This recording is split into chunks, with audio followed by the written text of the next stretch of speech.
Hello, I'm Mike Shope. Welcome to Sun-Drenched Buffalo. August 18th, ADP Chasing will be a newsy one tonight. Let's see what we got. We got Jacobs Colts for Keenan Allen. We've got the Giants for Najee Harris. I don't know who's Giants. We've got Stribling about Stribling up here.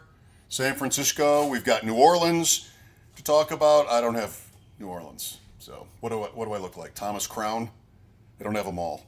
But we'll do our best. Our heroes in position. Pat Kerrane, Davis Maddock with a new setup. Exciting. Jacob Sanderson as well. Lots to do. ADP Chasing, August 18th, 2026. ADP Chasing is for when you watch Ship Chasing, you go, these guys are just football guys. I have my 4% exposure blanket. Stay poor. Actually back in if it's Ashane. Stare into our crystal ball. Close your eyes, All your entries are going to lose anyway. Yeah, that's fair. You're not going to tell me how this went. I was here. It's anti-cabal. It's the best ball thought leaders. I'm obviously lying to some degree because, I have a lot of both of these guys. It's the most disgusting pick you can make. But, man. No training camp slides, not even a picture of the deer outside my car yesterday. None of that. That was tonight. nice, by the way. Business. That was Wasn't really it? lovely. Oh, thank you. Yeah, I like that. Are you just saying that because Canada was in the shot? No, I genuinely like a deer. I love a deer. I got told that you have to be old to take a picture of a deer. And No, that's not true. Inaccurate. I've been taking pictures of deer for years. And in running back years, I'm old now. But in people years, I don't think I'm old yet. I'm not that into deer. Well, Lyme disease, Are you from parts of the country with Lyme disease? Because those ticks, man, they carry those ticks around. No, I'm not saying Joe pet 'em. are, but in the Midwest, we have far less Lyme in the Midwest than you guys do in the Eastern. I got Lyme. It's no good. And I blame deer for that.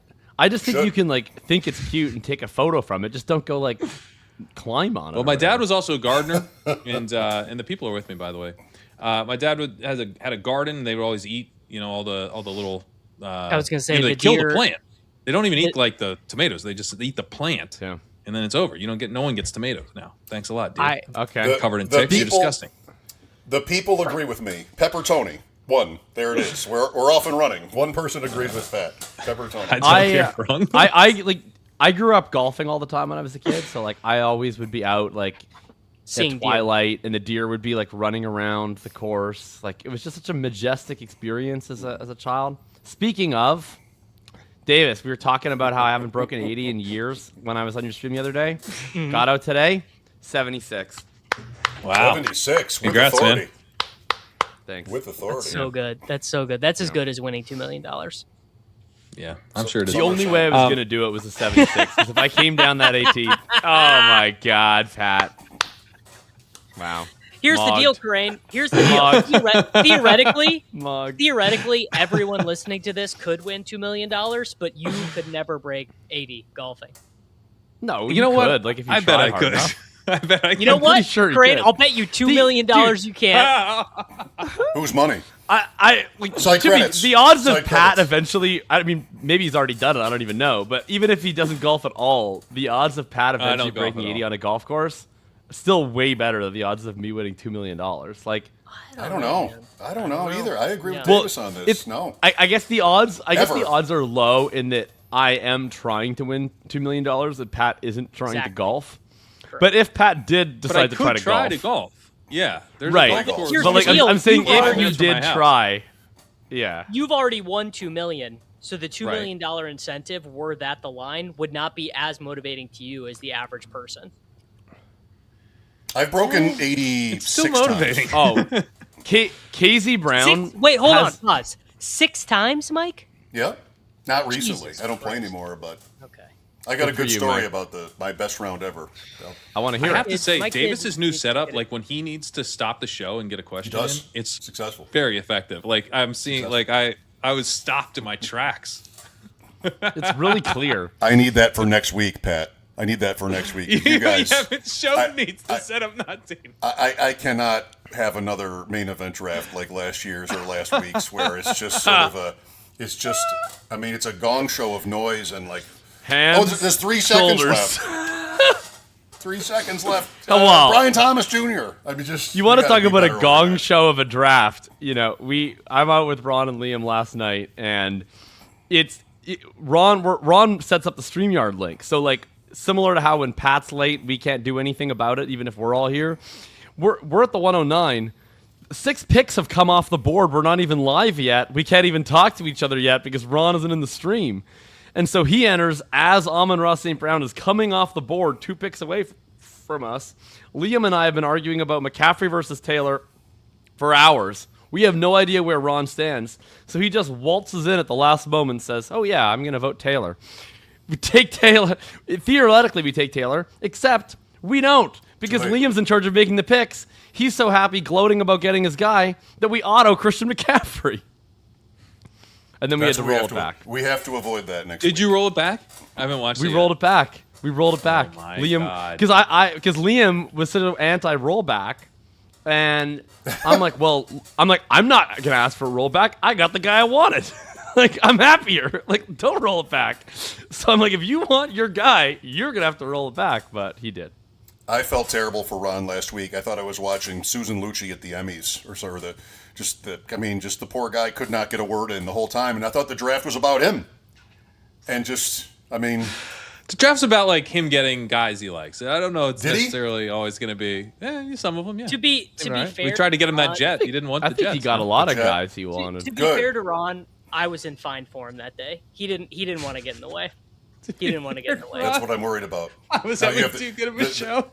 You're worried about Davis being too funny.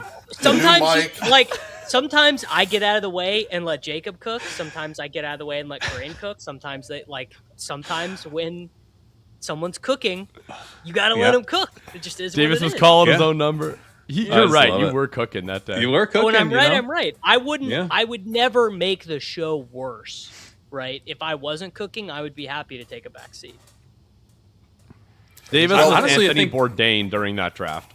If anything, Ron was too happy. Like normally he comes on, he's grumpy about the Jets. Things don't kind of go the way he was hoping with the draft. It's sort of that's really the tradition. It seemed like he was in a pretty good mood. You also have the dynamic where Pete is running it, hosting the show, and making the picks, and so he can kind of hear you all out and then pop. And I don't know what we're doing next week. I feel like Davis maybe made the picks last year. No, Pete's usually been on the sticks.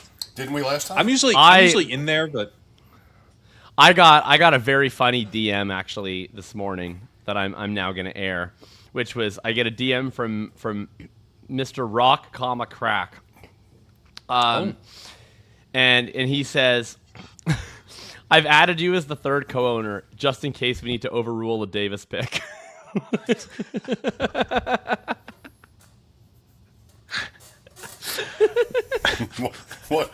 the Mr. Rock? hesitation? Mr. Rock, I have one sentence for you. Those who live in glass houses shall not. That's fair. looks like it's gonna be a quiet show for us guys because Davis is cooking again. Oh boy, gonna go on mute here. Let's go to the videotape. Lots of news. New Orleans. What happens with Jordan Tyson out months? But he was jogging off the field. Yeah, he's injured, and it's bad. It's going to be months, and who knows what you get even after that. Chris Olave, Juwan Johnson, Devon Vele. I don't know when last call. Are we doing that tonight? Last call? Is he even maybe owned already? We'll find out later. He might Suspense be. is killing He me. already. He might be. Yeah. What's Olave, Jacob, now? Like, who does he move past, if anybody? So I moved him past Rashee Rice, who I've yet to see a single training camp clip of where he doesn't look like a better NFL receiver than me. And then who else did I move him past? I moved him past Zay. In all honesty, I wasn't drafting a lot of Chris Olave. Same. Previously. Yeah, largely because I'm a huge Jordan Tyson guy.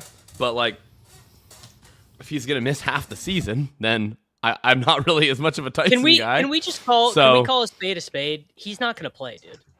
Can we just I think he's I think he's missing, like, so if we're doing, maybe that's the easiest thing we should do. What is everyone's expectations for Tyson? Because that obviously that influences how we value the rest of these guys. I'm personally at the earliest he's playing is week 6. I'm giving him I'll give him like a 20% chance of coming back in week 6. I think the most likely outcome by far is he comes back after the bye week, week 9.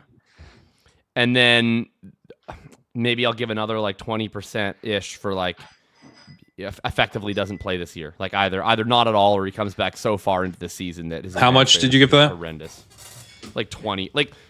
I'll say 20% for like he makes no impact at any point this season, either because he literally never plays or like he comes back with like 3 games to go and he catches higher 2 passes than or something. Higher than 20% on that for me. I think that's like 30 to 40% of the range. I'd take the under on 20% there. Actually, I think you do have re-injury risk, of course, but it doesn't seem to be And I'm including that within it. I'm putting 20% in like all versions of like lost season. So not he literally is never activated, but just like he's effectively a nothing. He's effectively okay. In a division where 8 and 9 won it last year, and go ahead. Yeah. Sorry, I think I'd still take the under on that, but not by a ton.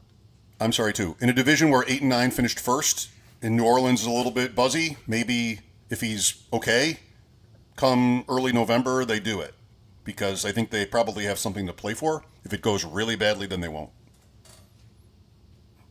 I want to hear from Pat on the ranking because Davis and I have him in almost the exact same spot. It looks like, so I'd love you to sell me on it because I love Tyson the player. What's the optimistic case for him still at 91 after like? Would you agree that it's pretty plausible he's missing half the season? Yeah. I mean, this is.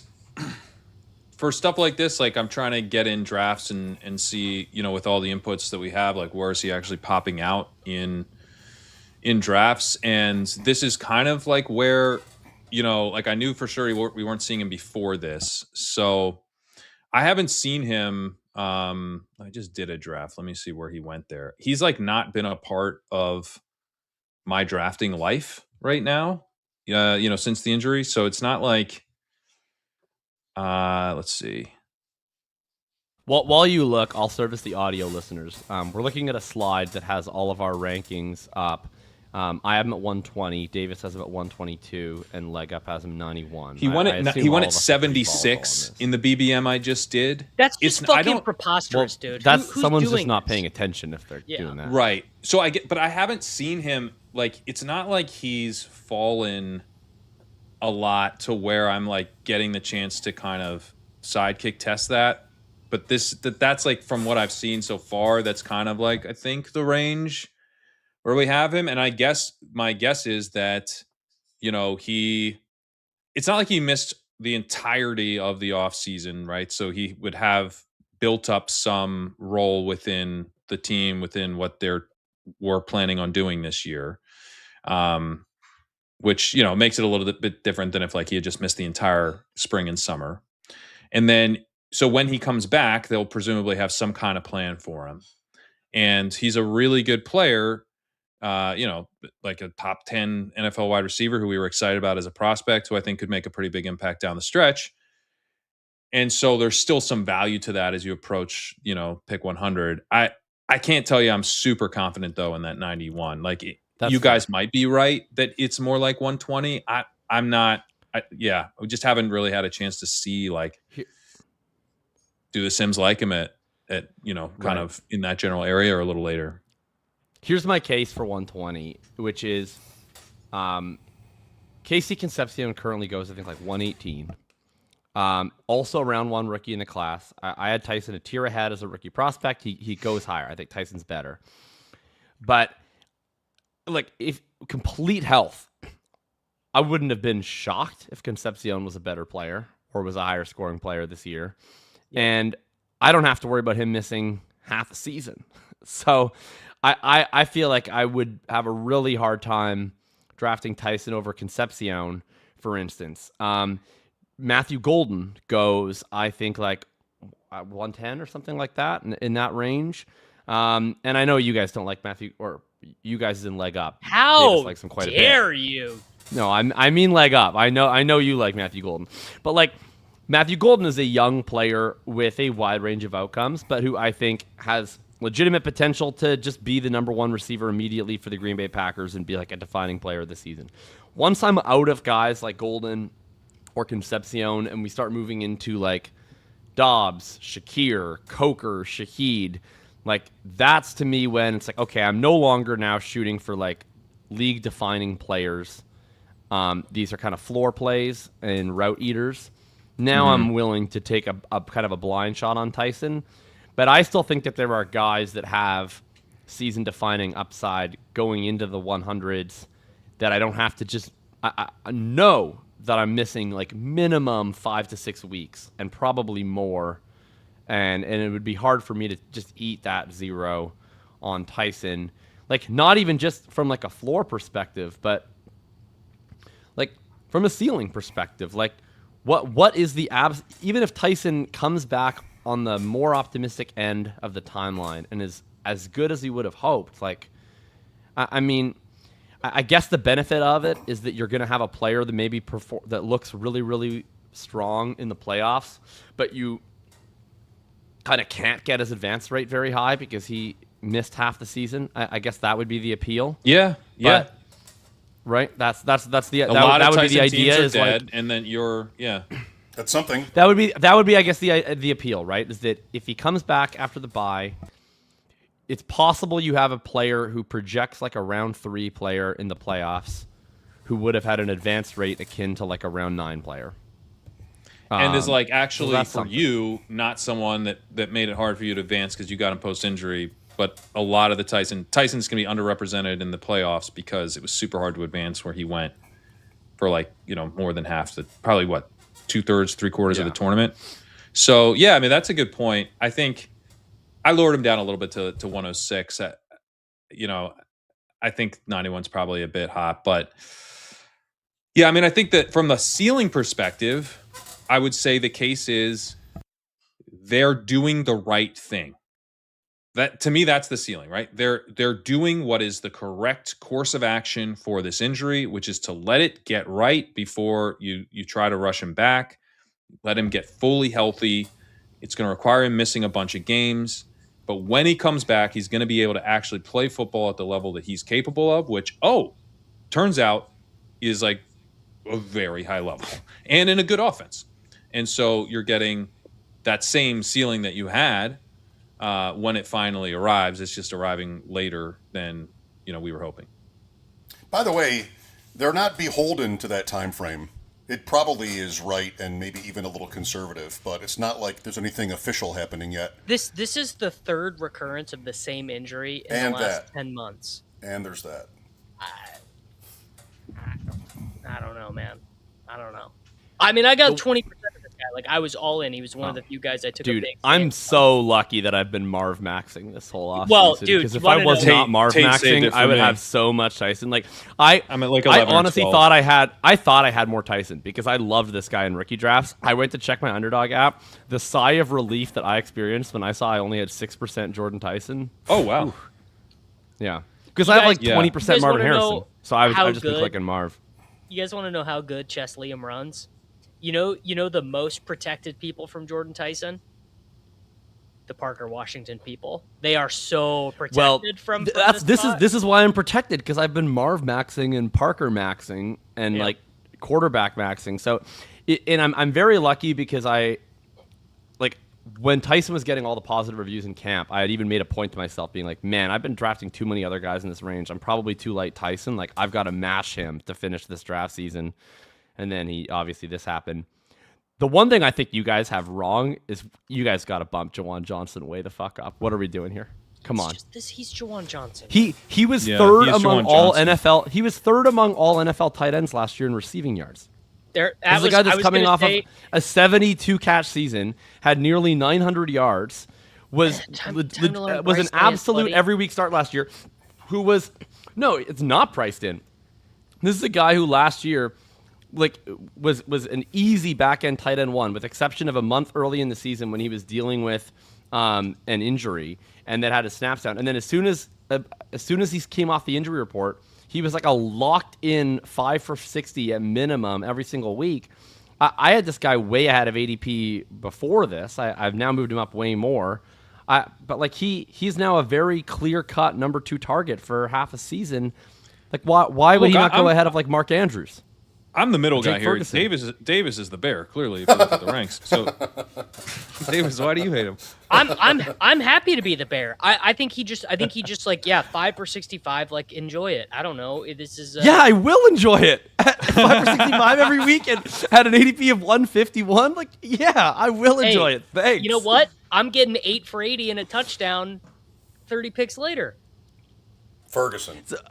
But like, so what would be the case for Jake Ferguson and Mark Andrews to be 2 rounds ahead of Juwan Johnson or ahead of Juwan Johnson at all? I think those are. I think the worst picks on the board are the tight ends who are the middle class of tight ends. Your Brenton Stranges, your Chigakonkwas, your Jake Fergusons. I think those are basically the worst picks on the board. They trade at a 30% premium from Dalton Schultz and Greg Dulcich while giving you an 8% premium on the projection. They're dead ass awful. So I don't agree with that. I think you're getting a good amount of like Johnson. I think Jacob's probably right that we have Johnson a little too low post Tyson. I've been getting him. Johnson's a guy I draft, so it's not like I'm not as much as some people. I guess not as much as some people, but I'm at 14% Juwan Johnson, so or 14.8. So let's call it 15. So I'm getting a good amount. I'm not. Maybe I didn't have the urgency with getting him higher in the rankings that I would have if I hadn't been drafting him. And so, I'm going to take a look at that one. We'll probably come up a little bit, but I mean, I think Johnson's there was some talk about him not getting the full routes. They bring in Fant, Delp, and so my concern with Johnson has been a little bit more about like, does he have the route participation that he had last year? Because he hasn't always. He was a pretty. Right. I took him a couple years ago and ended up being a pretty bad pick because he just didn't have the route participation. And then Kellen Moore came in and they gave him the route participation again. But then he brings in Fant and Delp, and it's like, well, is this maybe going to be a little bit more of a committee? So that's kind of my concern around Johnson, and it's kind of irrelevant about what happens with the receiver spots because it's literally just is he going to be on the field as much as I want. But with Tyson out and Vele playing more now, like they probably do need. I could see that shifting the plan a little bit on Johnson. I could see them going, right. We need him out there.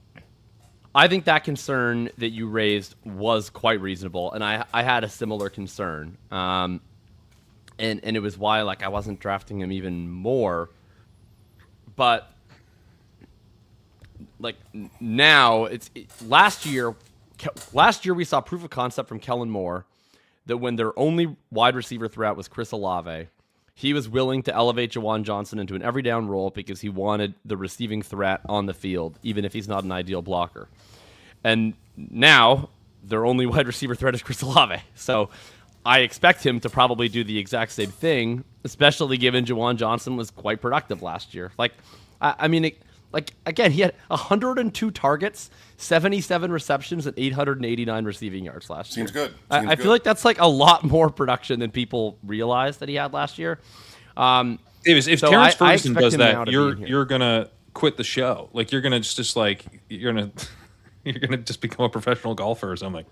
Like that'll be amazing. That is correct. Yeah. Yeah. I mean, listen to this after the Rashid Shaheed trade. You're expecting me to be logically consistent about a 29-year-old New Orleans Saints tight end. Like, come on, dude. It's just like whatever. He's fucking whatever. He's never. I don't think he's ever topped 20 PPR points in a game before. I'm sure Jacob is right about this. No, he has. He did in Week 17 for a Best Ball Mania winner, like 2 years ago. A PPM. Okay, listen to Juwan Johnson's game logs following the Rashid Shaheed trade. Davis, you should be enjoying this because it makes Rashid Shaheed seem important. So, and he is important. This is the end. This is after post Shaheed trade. So in the same situation basically that he's going to be in this season without Tyson. 4 for 92 and a touchdown, 6 for 46, 5 for 39, 4 for 38, 4 for 30, 8 for 89, 4 for 95, 3 for 61. Like this is a lovely floor. You're getting like 6-7 no matter what, and he's getting some downfield usage where you're getting, potential spikes for 15, 18. Like this is Jacob is showing a house right now. This is a lovely floor. It is. He's going to outscore Travis Kelce this year. Same coach, same quarterback. Patrick, by the way, 23 points. You're in a puppy 3 right now that's in the 140s or the 150s. Like, you're going to see Sander 26. You're going to see Juwan Johnson in purple underneath that. I gotta be honest. I will probably take Juwan quite a bit, not because of like any serious thought I've done, but just because I am in the 140s and a bunch of puppy 3s, and I am just fucking clicking. Well, we're in all the same puppy 3s. I already have them, buddy. We're legitimately 50 of the same puppy 3s. Like I see you next to me in all of these puppy 3s. That means I've got 100 more that I can do.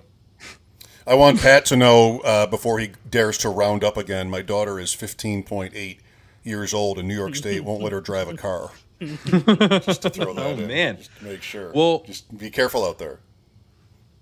I mean, that seems probably good, right? Like are you wanting her out on the road? Don't you? I feel like. I can't wait for my kids to start driving. I'm totally, really. Oh, imagine the places they'll go. Fewer road trips to Canada for you. Imagine the places you don't have to go. Yeah, Okay. All good. It's dangerous world out there. Do you guys do like the learner's permit thing, like where she has to be with a parent for a while? Okay. Something like 50 hours, maybe it is, before they can get their something like that. I don't know. Willful ignorance. Indianapolis. Go to Jacob first again, back to back. Nothing really that serious about that, but it's his team. Is Downs even draftable now? You need to relax. That was not Jacob for the listeners. That was pure bait. Look. Shout out to Ron Stewart. He's an absolute legend, and he's developed a very successful YouTube business. Where you don't want to be when your team signs Keenan Allen and one of your most drafted players has just been mugged is like to be live on Ron Stewart's YouTube channel, because like his commenters are like his chat. It is like his chat is full of some extremely like tilt happy people who like, it's a lot of like Josh Downs dead, like Josh Downs syndrome. That's what you're getting. You get Dunzo sometimes too. Yeah, Dunzo. It's over. It's Jover. It's terrible. Unbearable. But okay, I'm gonna try and give it a reasoned take here. The frustrating thing, and I think why people are really doom and glooming on the Josh Downs stuff, is Keenan Allen last year signs in LA. Everybody was really pumped to draft Ladd McConkey. He was going at the end of round 2. Ends up having a wildly disappointing season. I think that it's important to separate out which parts of that disappointment are Keenan Allen related and thus potentially applicable to Josh Downs, and which parts are firmly not Keenan Allen related. So Ladd goes from 23% targets per run down to 18% targets per run. That's plausibly Keenan Allen related. He doesn't lose any routes. He had a 90% route participation. He actually ran 80 more routes year 2 than he did in year 1. So it's not like Keenan Allen was putting him off the field. Keenan Allen himself played very little in multi-wide receiver sets last year. And then one of the big reasons why Ladd McConkey stunk last year at ADP is that his yards per target dropped by over 3, which was he had a 10 percentage point lower catch rate, had a 2.0 lower yards per reception. So he caught fewer of his passes and they went for fewer yards. I don't think that Keenan Allen did that either. I think that was a mix of Ladd playing worse, as well as offensive line issues. And if anything, the fact that Ladd was so much less efficient on his targets, I think maybe even makes you question like how much of the targets per route run regression is Keenan's fault versus that Ladd was just pretty clearly a worse player in all respects last year. Can I push back a little bit on this? Yeah, if you want. I think one thing you could potentially, and I don't know, I'm like dug in, into the details of the types of routes that they're running, but like Keenan and Ladd like do similar types of things, and Ladd has like more juice. So it could be that like some of the easier types of routes for Ladd to draw targets were being run by Keenan instead, thereby hurting his ability to draw targets and then produce after the catch. I mean, I totally get that argument for the targets per route run angle, but what I don't really get is how that makes him so much less efficient. Like, why would his yards per target drop by 3? I mean, his ADOT was completely stable. It went from 10.7 to 10.5. So I get that. Like, the targets per route run, I 100% think was Keenan Allen influenced. I just don't think that accounts for the entirety of why Ladd was so disappointing, because I don't think that Keenan is the reason why, like, Ladd was so much less efficient on very similar depth of target as he was as a rookie. So applying that to Downs, like, I definitely think that there will be a targets per route run hit. If you want to kind of math it out, I would expect Keenan is first of all, I don't think Keenan's going to play in 2 wide receiver sets. He didn't last year. He's 34 years old. He's coming in quite late into the offseason. And if they wanted a full-time guy in that role, I think they would have just kept Michael Pittman. I think Keenan is going to be like a 60 to 70% routes guy to try and keep him fresh and play primarily in passing situations, similarly to the role he was in last year. I do think he'll earn probably like 24, 25% targets per route run in that role, because that just seems like what Keenan does wherever he is. And that's a massive difference between like what Ashton Doolin would have done in that role, which is probably like 15% targets per route run. So that's like a total 7% coming out of the pie that kind of splits evenly.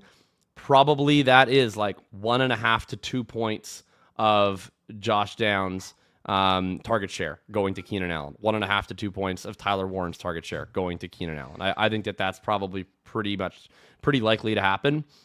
I just think that limited change in the projection to me would still make him a completely reasonable pick if the ADP was going, because the way I would have projected him prior to this signing would have been like he should be like a round 5 pick. So I moved him down a little, but I was already kind of assuming that Keenan Allen was going to sign into my rankings, and I was already assuming, or I was already baking a lot of the ADP into my rankings. So to me, it's still a massive upgrade in situation from where it was last year for Downs. You're basically replacing Michael Pittman with a Michael Pittman that is older, frailer, and won't play in 2 receiver sets. And then Alec Pierce is coming off a pretty substantial injury. So I still see it as a very meaningful upgrade in situation versus last year. I've been clicking Josh Downs, and I plan to continue clicking Josh Downs. Davis? Agreed on all counts. I moved him down a smidgen in my rankings. My guess is that what happens is that Steichen is true to his word. Downs remains the second wide receiver in 12 personnel when Alec Pierce returns. Then in 11 personnel, Downs shifts from the slot. 62% of Keenan Allen's routes last year came from the perimeter. That's the thing that people are mostly getting wrong, is they assume that Keenan was taking Ladd's snaps and routes. He was not. He was actually just earning targets when Ladd was on the field. Downs, in his 3-year NFL sample, every year, even last year when he sucked, his fan fiction metrics were actually still quite good. So I mean, do you ding him a little bit? I wonder if maybe the thing you ding Downs on is the floor. I think his median still stays pretty good because his ceiling is still quite good. Like, I mean, this is a guy who averaged 13 points per game in 2024, like with other real wide receivers on the field. We also forget, it's very convenient to forget 2 key elements of what happened with the Colts last year. The first being the offense was not particularly great for what Downs does because they were just demolishing everyone. Like, the overall pass volume was actually lower than you remember when the Colts were so good, which is not necessarily great for Downs. And then on top of that, you also have half the season was played with Daniel Jones after he got hurt, but was playing hurt, Phillip Rivers and Riley Leonard, all of which Downs was present for. So is Keenan, do you want them to sign Keenan if you have a huge bag of Downs? No, you do not. Is it a total death knell and you can't draft him anymore and he stinks? No. Do I want Jordan Addison or Josh Downs? I want Josh Downs. Yeah, I think one thing that you have going for you with Josh Downs is Alec Pierce is probably going to miss some time. And so you have, the whole problem is they don't have a third receiver. So if Downs was ahead of Doolin as far as the outside wide receiver stuff was going before they signed Keenan, they still need 2 spots. So if it's probably Keenan and Downs would be my guess for outside wide receivers I in 12 in week 1. You don't even think that? Okay. No, I mean, the people closest to the team have said they view Keenan as a third down specialist. Okay. Is how he's being described by by the team sources. Even better then. But my point is, Downs is going to get a chance, even if that's wrong and Keenan will play outside for as long as Pierce is out. It's very likely Keenan and Downs, and potentially it's not Keenan and Downs and Doolin or whatever. So they're going to have a chance to evaluate Josh Downs actually playing outside wide receiver and potentially not just evaluate him, but like straight up need him, like lean on him as like an important part of their offense on the outside for, a few weeks potentially with Pierce's injury.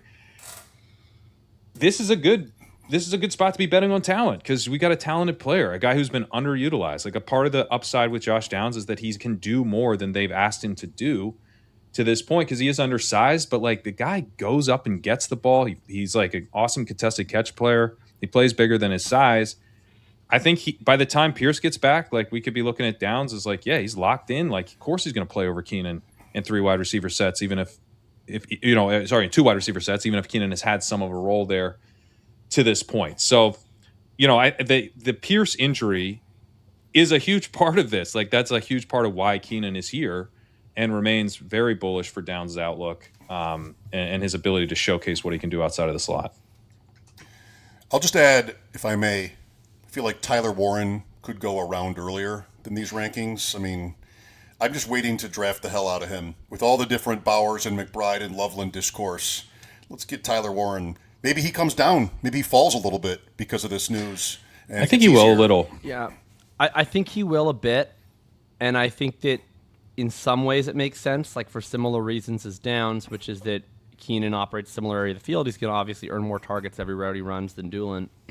But I do think Warren is less affected than Downs based on a lot of the production that Warren got last year was early downs. It was play action. It was built off of the run game. I don't even think Keenan Allen's going to be on the field for a lot of those snaps. So I think that there is going to be more overlap between Keenan's role and Downs' role in terms of like what types of plays he's getting targets on than Warren. I think Warren still has a pretty clear role. I mean, this is the same argument I was using why I thought Downs would be the much larger beneficiary from the loss of Michael Pittman compared to Tyler Warren. And I think Keenan is basically, a facsimile of the Pittman role.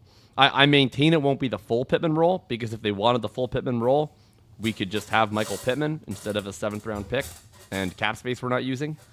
But I would prefer that for the team that I root for. Mm-hmm. But I think Keenan is going to be like a part-time Michael Pittman replacement, but that they're also going to replace Michael Pittman by using Josh Downs more in 2 receiver sets.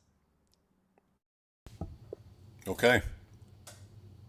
I hope this doesn't fracture our friendship, but I just want to say it, and I know Jacob is in the room, but on my show last year when the Colts were 8-2, I predicted they would lose their last 7 games. Was that after Dimes got hurt? No, it was before he left the field. I don't know when he got hurt. It would have been after he fractured his fibula, but before he tore his Achilles. It would have been a very lucky bet had I made it. It was just a throwaway line, I suppose. But I brought it back up, so what can I say? I guess I'm a little bit proud. Giants. Najee Harris. We have you guys have talked about Josh Downs kind of the same way the whole summer, and nobody's moving too much off of your position on Downs. And here's another one where, you got Davis, I'm thinking of maybe most of all. Najee Harris is going to be somewhere, right? I do not have Cam Scadaboo at 25 for the record. That's not okay. True. That's fake news. So, how significant is this for Scadaboo and Tracy? I think pretty significant. Might be significant that the guy who got the first carry over first-round pick, Amari and Hampton, just signed for a backfield with a guy with a broken leg and a guy who just got his quarterback killed in pass protection in a preseason game. You're saying a little bit. I'm thinking there's a chance that these coaches brought in the most annoying player in the world for a reason. Yeah. Brought in by the most annoying coaches in the world. Brought in. I think the only thing missing from this coaching staff is Freddie Kitchens. John Fox. No, Freddie I'm not. Kitchens somehow being John here. Fox would be a great addition. John Fox. I'm surprised he's not available as a senior analyst. I have He's Scatterbo in at Buffalo. 56 for He's what in it's Buffalo worth, as a senior not analyst, by the way. 25. So I have him even You a have him little at bit lower what? than Davis. 56. I could be convinced to be lower on him at this point. Also, the last thing on Downs is multiple people in the chat have brought up his groin injury. Guys, he missed 2 practices. He's been practicing in full for a week. What are we talking about with the groin injury? He's good. He's good on the groin injury. Everyone's hurt all the time.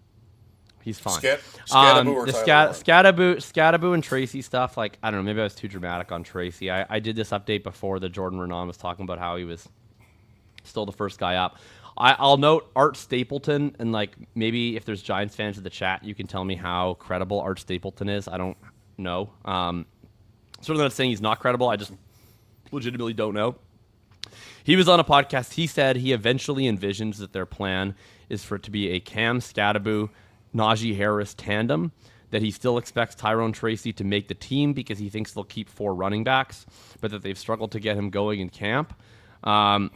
And that Harris still needs to have a ramp-up period before he's in football shape, so he might not have a meaningful role early in the season. Like, Wow. if that's to me is like, you know, that's just one guy's opinion, but like that's ridiculously bearish for Tyrone Tracy. I then saw Jordan Renan seem to be more optimistic and said, oh, they still have a plan to keep him up into the mix, but it's now a more competitive running back room overall. I just like, I'm not trying to draft these guys. I wasn't trying to draft Tyrone Tracy at any point this season because to me he was an RB2 who, among all of the other RB2s, had a more likely split with Devin Singletary than most other clear RB2s had with whoever else was the RB3 on their team. Now you're adding another name into the mix, like who will either replace Singletary because the team likes him more, or maybe it's even a 3-way split.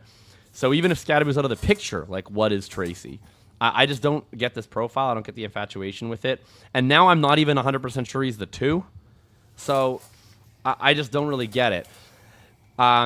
If I was in charge of the Giants, I would look at Scatterbo and say, okay, my RB1 is this kind of slow, a great tackle breaker who's pretty good in passing situations. So I don't think Najee's their RB1. Yeah. I mean, this is what I'm getting to. So I would look at Scatterbo like that, and I'd be like, well, what I would like is, as the RB2 behind Scatterbo, or the RB1B, is like a smaller, faster change of pace back. And maybe he's not as great like in pass pro, or he's not as consistent, but like I'd like someone to give 30% of the snaps to, who can get me some explosives and provide a different perspective. That is Tyrone Tracy. However, the way they've seemingly been using Scatterbo based on training camp reports is as a pure early down hammer, and then they've been trying to use Tracy as like a pass downs and 2-minute drill back. Brilliant. Which he's bad at. Brilliant. So, like, then if that's how they see their running back room, it actually does make sense that they would look to upgrade on Tracy and be like, no, we'd rather have Najee Harris do like the 3rd and 10s and the 2-minute drill and the pass protection stuff, especially when Tracy almost got Jackson Dart decapitated in the preseason game. So if that's how they view their backfield, like, then I'm pretty terrified of Tyrone Tracy. I'm also not that into Cam Scatterbo if I think he's being cast in that way. And I guess what I would say is, if you think that they're going to make rational decisions, this team is John Harbaugh, Matt Nagy, Brian Callahan, Greg Roman. Like, I don't know what they're going to do.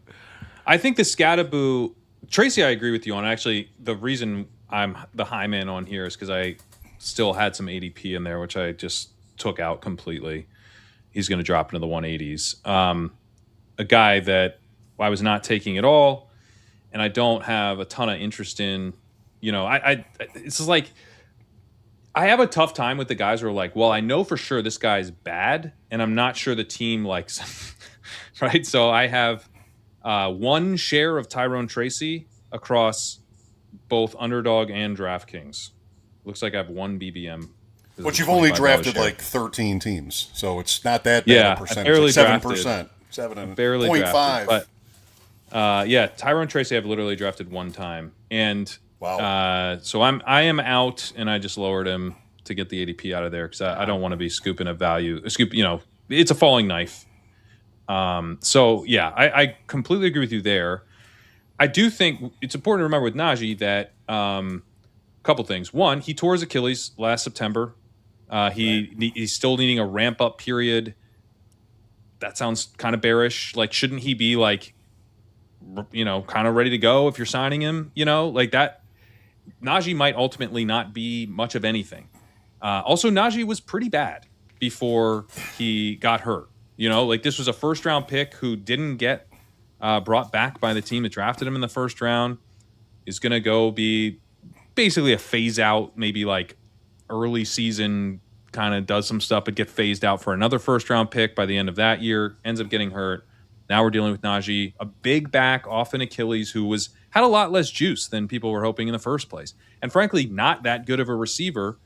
Totally oversold as a receiving prospect. Got some volume in his rookie season, but was never a very good or efficient receiver. And got dusted by Jalen Warren and UDFA in that role ultimately. So it's, he is actually more of an early down hammer when you look at Najee, and I think would be unlikely to have as much juice as Cam Skattebo at this point, unless the leg injury for Skattebo has really, really sapped him. So I think for Skattebo, it's not like that big of a deal. It's not great. And, I think he probably falls a little bit. I'm probably going to lower him a little bit just to reflect the fall, because I've been getting him a good amount since the Harris signing, which I feel generally good about, but also maybe I need to ask for a little bit more of a discount there. So, do you think the Giants know what they have in Cam Skattebo, though? They might not, but I don't think it needs to be third down for them to find out. Good point. They can throw to him on the early downs. He can be Joe Mixon, you know what I mean? Like, he doesn't play third down. I mean, I don't really care about like legitimately 3rd and 10, but like it's like I don't know. Like if Cam Skattebo is not even playing in the 2-minute drill, then it's like, what do you? I guess it's not even as much about the specific usage as it is just like I wonder if they know or appreciate the player that they have. I agree. Probably not. Like this is a guy with actual weaknesses, but he does have real strengths, and his strengths are primarily this guy is a really, really, really good receiving back. And if they don't realize or care about that, then it's like, I don't know if it's just odd to me. One of my theories about the NFL is that coaches don't watch football. They don't watch Red Zone. They don't pay attention to like what's happening on these other teams like nearly as much as we do. And they like straight up probably know like most of their Cam Skattebo knowledge comes from having watched him this summer. Like I would, like including that back. Matt Nagy was right in the back. Matt Nagy was coaching the Chiefs. I just don't think he has the same, the Chiefs offense. I don't think he has the same like connection to what Skattebo was last year as we do, and probably has typecast him as a big back in a role that doesn't fully reflect his strengths. Or they've cast him as a nut. Like this is the old boys club has never better defined a set of offensive coaches than it's the Giants. It's perfect. It's the New York Giants. Who's ever been more New York Giants in this iteration than Najee Harris? We I guess he was hurt, but we don't care. We don't even need to know that. That's the thing. Like you can't apply rational coaching to this cast of right. I'm not. You have to apply irrational coaching. You have to apply irrational coaching. I'm applying the idea that these guys are going to have to be taught by Skattebo what he is during this season. But I believe in Cam to do that, and I believe in that because he can do that on early downs. And guess what? You know who does know that Cam Skattebo can get? He's got a little scoot after the catch. He's got some yak to him. Jackson Dart. Jackson Dart knows that shit. He knows it quite well. So I'm not real worried about it. As long as Skattebo's running routes, and my guess is they probably are trying to get, focus with Dart, like get the ball out of your hand kind of stuff. Like obviously they're trying to keep him healthy. That's a huge concern on his end. So like kind of more quick hitting stuff, like get to your second read, get to your check down. I think Skattebo is going to make them realize, like, oh, he's a pretty good pass catcher. Did anyone know this? Was there any way to know that he's a good pass catcher? I think that's going to be one of the lessons they learn. I think we're going to get quotes in, week 5 of, Skattebo's really, what he's done in the receiving game has shocked all of us. We couldn't believe it. Right. It's annoying. This is an annoying thing. But with Skattebo, it reminds me, more, kind of the Breece Hall stuff from last year. It's like, for some reason, the Jets can't seem to figure out that Breece Hall's better than the other backs, but they will. Right. They'll get there. Yeah. You know? I guess the difference is like Breece Hall, I have a supreme amount of confidence in, or had a supreme amount of confidence in, as one of the best talents in the NFL. Scatterboo, I do think is quite good. Was top 10. He's not as good as Breece Hall. I'm not saying that. Right. Yeah. Yeah, like he's a guy who was top 10 in missed tackles forced last year, really strong yards after contact, strong success rate guy. I think is legitimately good, and is like a lot of people overhate on him because of the memes of him like headbutting cement or whatever. But I don't know why people say he's dumb. It's crazy. So I do think he has real skills, but he also has real weaknesses. For sure. Like I don't think his vision is like consistently excellent. His long speed is a huge question mark. So I think he's a pretty unique back who I appreciate, but I could see how some people wouldn't appreciate him. And then there's a massive question of is the Cam Scatterboo we saw last year that was really exciting the Cam Scatterboo we'll see this year coming off of this injury. Right. And so, and then there's the other big question, which is like, this could be the worst team in the NFL. That wouldn't surprise me. I think it's a bit of a clown show operation that's running a team that is like pretty devoid of talent. They seem their D-line's all right. Okay, their D line is good. Their D line is good. Their back seven sucks. Isn't it? Wasn't Their the deal that wide their receivers defensive line- outside of Malik Neighbors is horrendous. Their offensive line has some strengths and some weaknesses. And I like their quarterback, but speaking of not knowing who is on your roster, like Matt Nagy seems to remember fondly his experience in trying to teach Justin Fields the West Coast offense and not letting him do any designed runs. Like he seems to look back on that and be like, I did the right thing, and I'm going to try and also take Jackson Dart, who is like a unique quarterback who has a lot of strengths and some real weaknesses, and I'm going to design an offense around his weaknesses.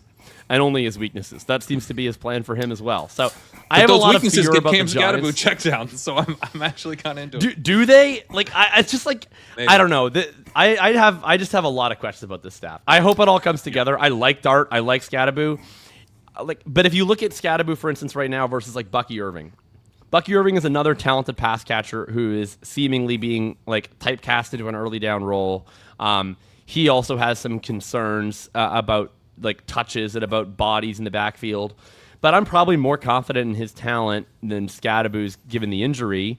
And I'm way more confident in the Bucs than I am in the Giants. And so like the Najee thing like could be literally nothing. Like maybe he's just a camp body, but it's just another body into the mix that just is another signal about like for some reason they're not okay with this running back room that to me seems fine. Well, but to be honest, I totally get why they're not okay with this running back room. It sucks. Like Cam Scatterboo's good, but like there's no depth. You know, like a running back room. The room, you don't want Cam Scatterboo coming off an injury as your running back room, like in total, which is kind of where they're at. I mean, I guess maybe it's rude to Devin Singletary, but I like literally haven't heard them talk about him at all. So I think it's okay to be rude. No, and if you want Harris over Singletary, I mean that's like the same dude. Like if you want big Devin Singletary instead of little Devin Singletary, like fair enough. Except this is new. Scatterboo or Swift? Scatterboo. Swift. Scatterboo or Tuten? Scatterboo. Tough one for me, but I would lean Tuten. Great I Pat. think I have Tuten one spot ahead.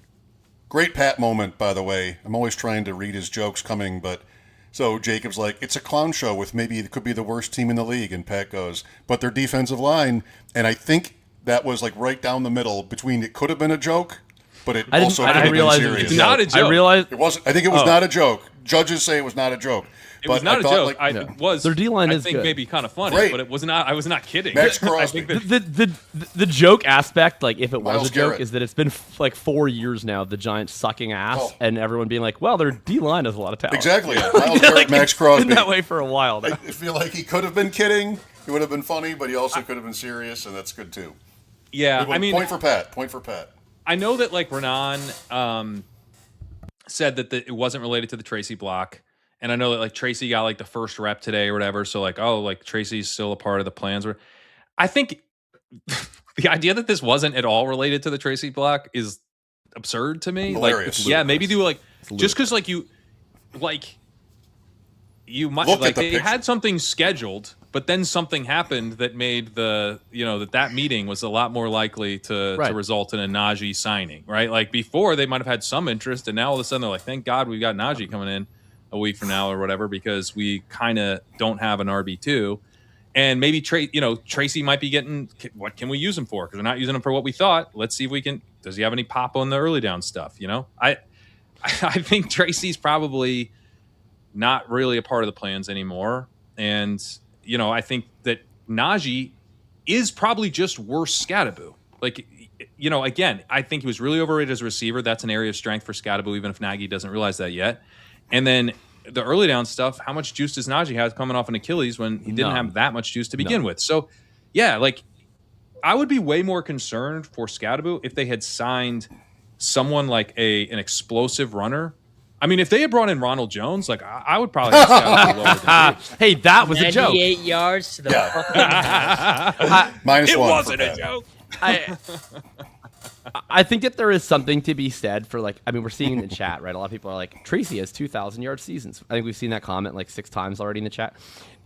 There's a degree to which I do think like guys who have production but aren't locked into any touches just get, I think, vastly overrated by fantasy players. And this applies to Woody Marks as well, where it's like he happened to be the last man at the game of musical chairs, so like he found a chair for a time being. But like now we started a new game, and like and we should realize like once the team brings in David Montgomery, like they don't have an intention to use Woody Marks in that way. And so what is Woody Marks? Well, he's not very good. I draft some Woody Marks. I think he's similar to Tracy, but I not drafted Tracy at all. I do draft some Marks. The coach speak around Marks versus Tracy has been dramatically different. Tracy's actually good as a third down back. He's well cast in the role that he's currently in. And there's no other back. I feel better about his contingent value. Where Singletary, even before Harris got there, is like Tracy didn't pass Singletary last year. He was like a low end RB2 last year post Scattaboo. Post Scattaboo injury. Yeah, I don't get the Tracy thing. Like, so he has production because he's gotten very lucky to have like continually found himself on a depth chart with only Devin Singletary to compete with. Has never particularly dusted him. And Devin Singletary is like bad and washed, like capital W washed. So that's like, other than that, not great. Yeah. And then like, all the advanced metrics and stuff on Tracy are like pretty terrible. Where and we're terrible in his like breakout his success rate was awful both years. Like his receiving stuff is poor, his pass pro is poor. So sometimes I think that the people will rag on us for like caring too much about the advanced metrics for like established guys, right? So like Travis Etienne has pretty dog shit metrics, but like clearly the Saints like him anyways, and they are going to give him a bunch of touches anyways, and so like it kind of is what it is. But when you have a guy who the team is not loudly communicating they intend to give him a bunch of touches, and in fact kind of the opposite, then like I would point to some of the metrics and be like, probably the league doesn't view him the way that you do because he happened to fall ass backward into production for 2 straight years. So Okay. Yeah. It's all been said here. Before we play our next game, by the way, next week on this channel, the main event, there are 5 spots left, 7 o'clock Eastern on August 25th. And so have at it if you like. Now time for our game where we play Who Is This? Against Darren Waller. Has the stream ever sounded older? Darren Waller to Carolina. How does he compare to this mystery player? Very similar across the board here, Davis. Except the last one, unless there's a typo. Well, I'm going to have to guess. Oh, no, it's not. I was going to say it's T. Higgins, but I don't think it is. It's not T. Higgins. It's is it his Colby silhouette. Parkinson? I thought it would be funny to be Terrence Ferguson, but I don't think it is because the targets per route run's too high. Yeah. T-Ferg had a The high air yards targets is per too route low to run, be- and the air yards is too low. But he never To be would have had 3 fantasy points. Is it Jalen Coker? Right. No, It's got to be a tight end. it does. It is a tight end. Gesicki, maybe. Better. Pitt, Bannon, Better. Bowers. Well, you said it. Is it Brock Bannon? Bowers? Kyle Kyle Pitts. Kyle Pitts. Kyle Pitts. What is that last stat? EPA per touch? EPA per target, I target? assume? Per target. Yeah, the guy scored 6 touchdowns on like 42 targets. That's a lot of Waller. EPA. Waller. no I mean, Waller, it brings me absolutely no pleasure to report this, but if he finds a way to play healthy this season, he like is clearly a jam. Hey. Waller is gonna be in 40% of my DFS lineups at least 3 weeks this season. For sure. Yeah. That team is going to implode. I watched Bryce Young in Buffalo, with the starters. Their 2 tackles are hurt. I think a 3rd lineman is hurt. They didn't get a first down against a revamped defense trying to experiment. I think they're in really bad. It scares me for Brooks, for Tet. I mean, I think Young is probably dead on the vine. And here's Darren Waller, who quit because the Giants made him block, right? Wasn't that what happened? There was a game in Buffalo as well, and he got the target on the last play. And you're going to make me do this? And he leaves football. Now he's going to Carolina? That seems very desperate. I just want to paint you a picture. The Carolina Panthers are at home to the Tampa Bay Buccaneers in Week 7. There's a total of 47.5 on the game. Tyrone McMillan has been limited in practice all week with hamstring tightness. And Darren Waller is priced at $2,900 after running a 35% route rate. But there's a coach speak he's never going to be about how they want to get him. They want to get him more involved. He will be like 57% owned in the DK Millie, and then he will pull his quad on the second. I'd be a little bit surprised if he makes the roster. Really. Is that because they gave him 35? That doesn't help. Is 35 bullish in Carolina though? Because like is he trying to channel Mike Tolbert? Will he get 11 touchdowns? He's only this wearing year? 35 because they got 90 dudes on their roster right now. When they go to cut down, he will get his 12, right? Is what he wears. He's the anti-Mike Tolbert. He is the anti-Mike Tolbert. 12 is what David Moore wears, but 83 is some other David Moore wears 83. 12 on the Panthers is some. Well, that was DJ. Oh, it's Moore Kenny back Pickett. in the day. It's Kenny Pickett.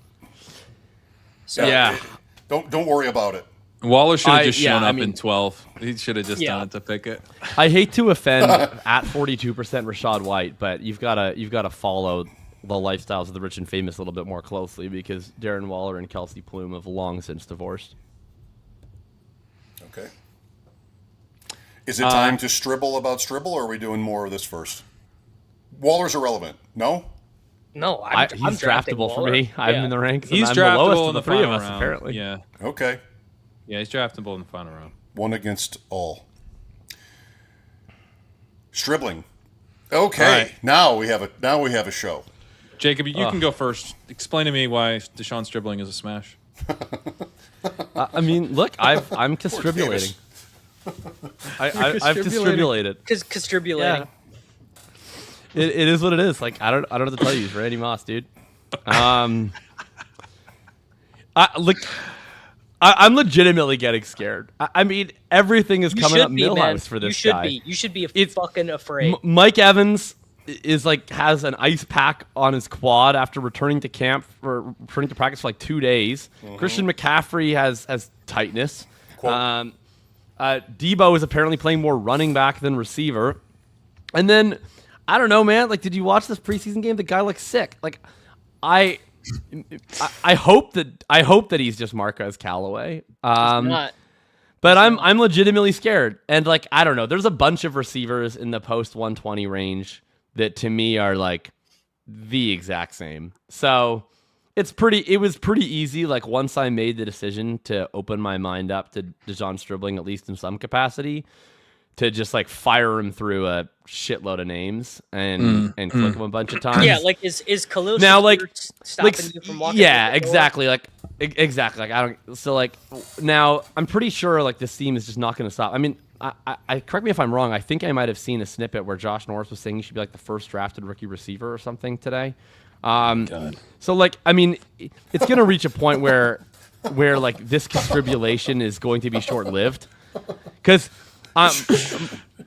Because like I can't draft him ahead of KC, and I can't draft him ahead of Golden, and so once we get to that point, I think you can draft him ahead of Golden. I think you could do it. I'm not doing that. I'm not doing that. I don't think you can do it ahead of Golden. I think you can pretty easily do it ahead of Concepcion, who I'm not drafting Stribling ahead of a round one like fantastic prospect. Like that would just go against everything that I believe in as a person. So like I can't do it. But if he ends up going there, then like I don't know, this 1 week where I've been trying to click him as much as possible is obviously not going to get me sufficiently overweight. So I'm still rooting for his failure. But like I'm petrified and I'm distribulating. I got to get this in. Somebody remember where to go from here because it's going to be a complete non sequitur. But Pat's oh God or good God was, I think maybe this is a room where we have all the President's Men fans. And there's the scene in the movie where Dustin Hoffman, Bernstein calls John Mitchell and reads him the article that's going to be in the paper in the morning. And he's like, John Mitchell, former Attorney General of the United States with a secret slush fund. And you hear Mitchell, his voice on the phone go, good God. That's what Pat did. My thing with Stribling, right? Thank you, by the way, for having me on that one. Back to you. Back to you in the studio. Of course. I mean, my thing with Stribling is like when he was super cheap, we want to take chances that things could break his way, that he might be better than his pretty awful prospect profile outside of draft capital. Draft capital is the strongest signal that we get on these guys. So you just, at a certain price, I'm willing to be like, I'm following draft capital. And things have broken his way. It is starting to get to the point where, like, yeah, if people are going to be like, yeah, he should be the number one receiver off the board from the rookie class, like, I am going to fade that super hard. Like, there is not a lot of evidence that he's better than Casey Concepcion, much less, Carnell Tate. So, I mean, even Makai Lemons, right? Like, I'm not going to just endlessly chase up Stribling. Cyrus to Allen? me, what summer is for, Cyrus Allen is a sort of a different thing because he's still cheap. But like Stribling, to me, what the summer's for is like, hey, this guy can play. This guy's going to be a part of their plans. He's going to be, he's going to be able to make an impact this season. Or like he's looking kind of buried. Like this is going to be, an uphill fight for this guy, right? Like we're kind of adjusting on that. But I don't think the summer is like really where we go to find out like how good someone is. The best place for that obviously is once the season starts, but the second best place is what they did in college. And so I still have like a fairly skeptical view of like how good Stribling will ultimately be. I think he can certainly be plenty good enough in the opportunity that he'll have this season to pay off the earlier ADPs. But as he gets up here, I'm now low man on Stribling, not only by a little bit, but it's like, yeah, you're asking for more now. And potentially you're about to start asking for him to be better than Concepcion. Like that seems like a bad thing to ask. I don't think you're going to like the answer. That's a red line for me, and I guess not for Davis. So I'm curious to hear his take. But the reason why, like, to clarify the degree of constribulation, it's which is better than castration. It certainly is. Yeah. Like, I guess. Part of the bet against this talent profile earlier is like, to me, it's like, okay, I don't know that this guy's going to be good enough to get on the field or to run like a sufficient amount of routes or be the primary target over guys that I think are actually quite good in Mike Evans and Ricky Pearsall. And since then, Pearsall's obviously a non-factor for the entire season. Debo is there, but it seems like he's in like more of a specialized hybrid-y role that I don't know how much exactly it interacts with Stribling's. Kirk is dealing with an injury. Evans is dealing with an injury, which is a pretty massive deal. Kittle, we'll see what his health status is. And what I do have a lot of fear regarding is that even if you aren't that good, I think Kyle Shanahan can just scheme up production for literally anyone. And I'm like running out of obstacles. All of the other guys that Kyle Shanahan could choose to scheme plays for instead of Dejon Stribling are rapidly fading before my eyes. And so it's getting to the point now where like, no, like I whether this guy is good or bad or anywhere in between, like I guess he's the potentially just the only option. That's for Kyle Shanahan to decide. And so Kyle Shanahan is just gonna kind of get him there regardless. And like I had said before, like it's actually really easy for me to move a guy up from like 180 to 125 because like I do think a lot of the receivers once we get past that line are like really uninspiring. So like once I go from out to in, it's like, yeah, can you flip Trey Tucker like really easily? Yeah, you can flip Trey Tucker. Yeah, can you flip Rashid Shaheed like pretty darn easily? Like can you flip? I mean, it didn't take me much. Keenan Allen signed with the team I've widely expected him to sign with for years, and I still managed to move him up like 30 spots overnight. Like, you can move fast dudes pretty quick. Jacob is Ed Harris in Truman Show. He's tried the traffic circle jam. He's tried the dad. He's tried the wind. He's tried the weather. He's running out of ways to stop this guy. Like, he's going to go all the way to the end, and he's going to... I don't want to spoil the movie because it's... yeah, let's not spoil the Truman Show, okay? There were some elements there, but yeah, I won't spoil the ending. I want to hear Davis's take on Stribling over Concepcion, because that still offends me.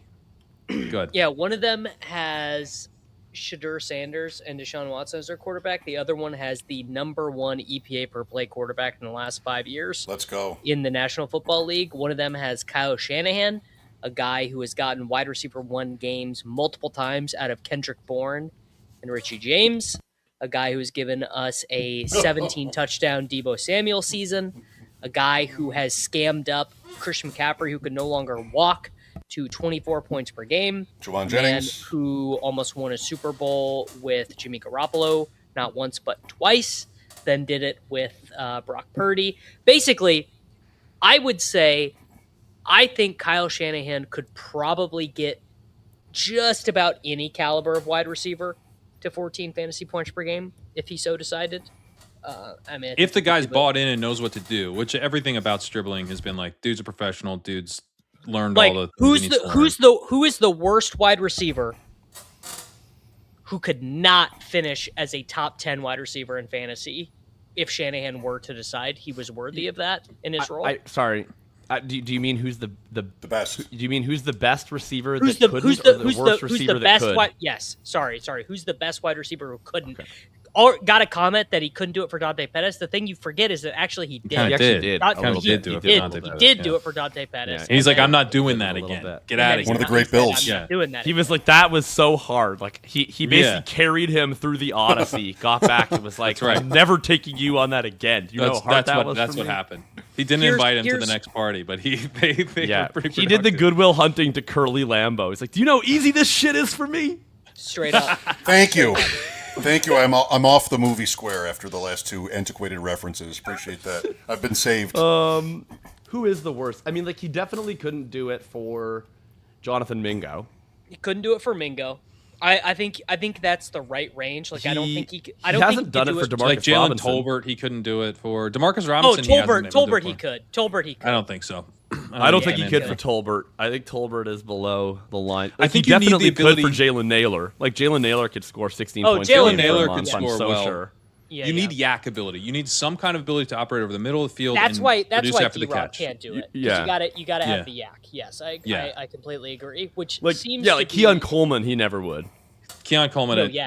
No yak. Actually, I think he could for Keon Coleman. Keon Coleman was a big slot. Yeah, like in the Jennings role, maybe.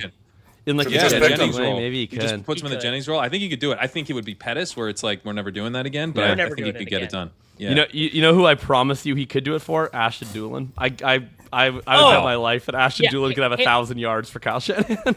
literally, no doubt about it. Yeah. Come on. Before, that's good stuff. Like, I don't think I love the do Purdy it for point. Isaac Slaw. Anyway, Davis, did you just riff all that on the Niners? The whole oh my guy, come on, that's so good. Sorry. It's why they pay me the aggressively mediocre dollars, buddy. I think Davis Richie is right James. here on the 117 ranking as far as where we're headed. Right, I do think he keeps moving up. No, he's not. We're heading to 2 digits. Well, I mean, he's the right of us, right? Like he's Correct. the high man. Yeah. I think he's. So to give you we're guys headed an towards insight, Davis's rank here with the ADP. Over like the next month, my ranks are going to be more aggressive on all these guys like you because the way the Flock website works, it's just easier for me to do it this way because the way our stuff pulls through. everything pulls from our 2026 best ball rankings into all our other sheets and everything. Yeah. So instead of taking the time to go be like, well, I don't know if I really want Stribling to be here, it's just easiest for me to be aggressive on guys I want the people who are using my sheets to get in their stuff. So like guys I'm actually targeting, like I think I have Parker Washington at 49 right now because I'm just like, this is a guy I want you to go and get. Right. So I on the makes best sense. ball stuff, I'm going to be a little bit more aggressive and probably also more aggressive on fallers. Like I like nuked Tracy for more. I think I have Tracy like 201 or something. Look at this, by the way. We got in the chat, we have, if it keeps rising, I'll take him in the 80s. I don't care. We've got, he should be going beside Mekhi Lemon. Like we got a lot of stuff. Why not? Here vinegar and salted fries. This is my guy here. I love how Jeremy Bernard isn't rising in ADP after proving he can get wide open all game. Yeah, it's actually a very similar situation in that each of them played with the backup quarterback while other meaningful starters were resting, and then went scorched earth in a preseason game. And no one gives a crap about Jeremy Bernard. No one ever gives a crap about Jeremy Bernard. He's not allowed to be. I know. I give a crap. But like My whole no last one else, season's no one riding else, him. no one else wants Jeremy Bernard. I mean, so before the preseason game, I think I had Stribling at like 140 or something, and like part of the move up from there was actually because of the preseason game, and part of it was just I wanted to try and stay with the ADP as it continued to rise. But like these are the names that I just moved him ahead of, and it was really, really easy to do it. Like Rashid Shaheed, Chris Rodriguez, Aaron Jones, Dalton Kincaid, Deebo Samuel, Jakobi Meyers, like a bunch of quarterbacks, Travis Hunter. Like that was not a problem. Like to move him up again, like if I'm getting into like Davis's range, or especially above where Davis was, like that's going to require moving him ahead of like Baker Mayfield or Casey Concepcion or even like Wan'Dale Robinson is like a little bit of a tough one for me to get him ahead of. Like maybe I could, but I don't know. Like actually, I could probably get him ahead of QJ. But anyway, that's the range we're moving into, and it becomes like Jordan Mason, Kyle Monangai, Blake Corum. Rashad White, like these are like, you know, so I think I'm going to reach my breaking point pretty soon.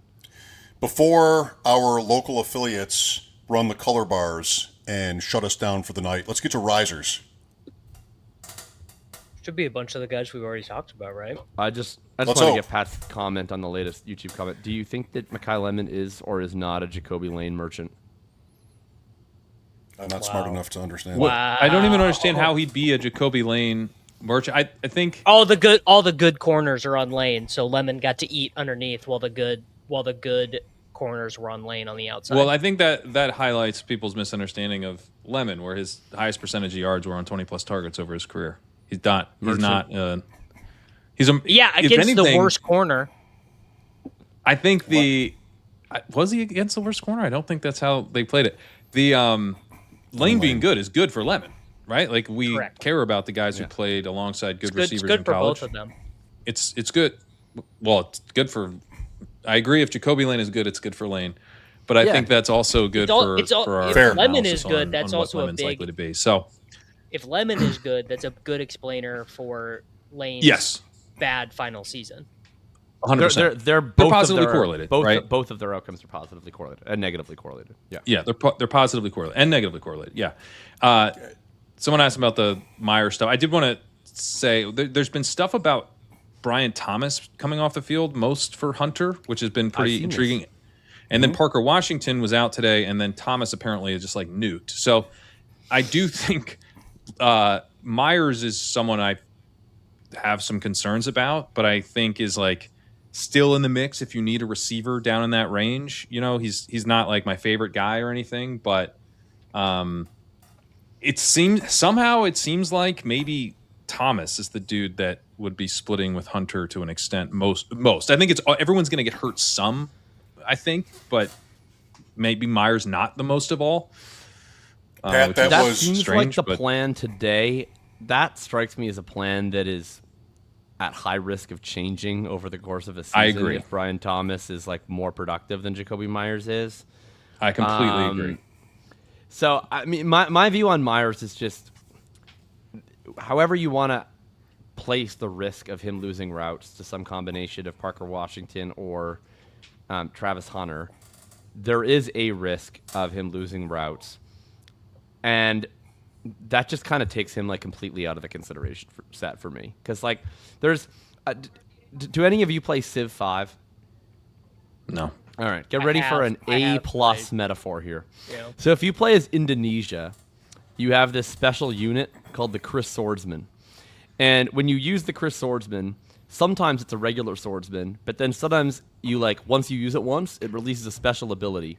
And most of them are good, but some of them are terrible. Like it's like you can't fight anymore, or like you move backwards.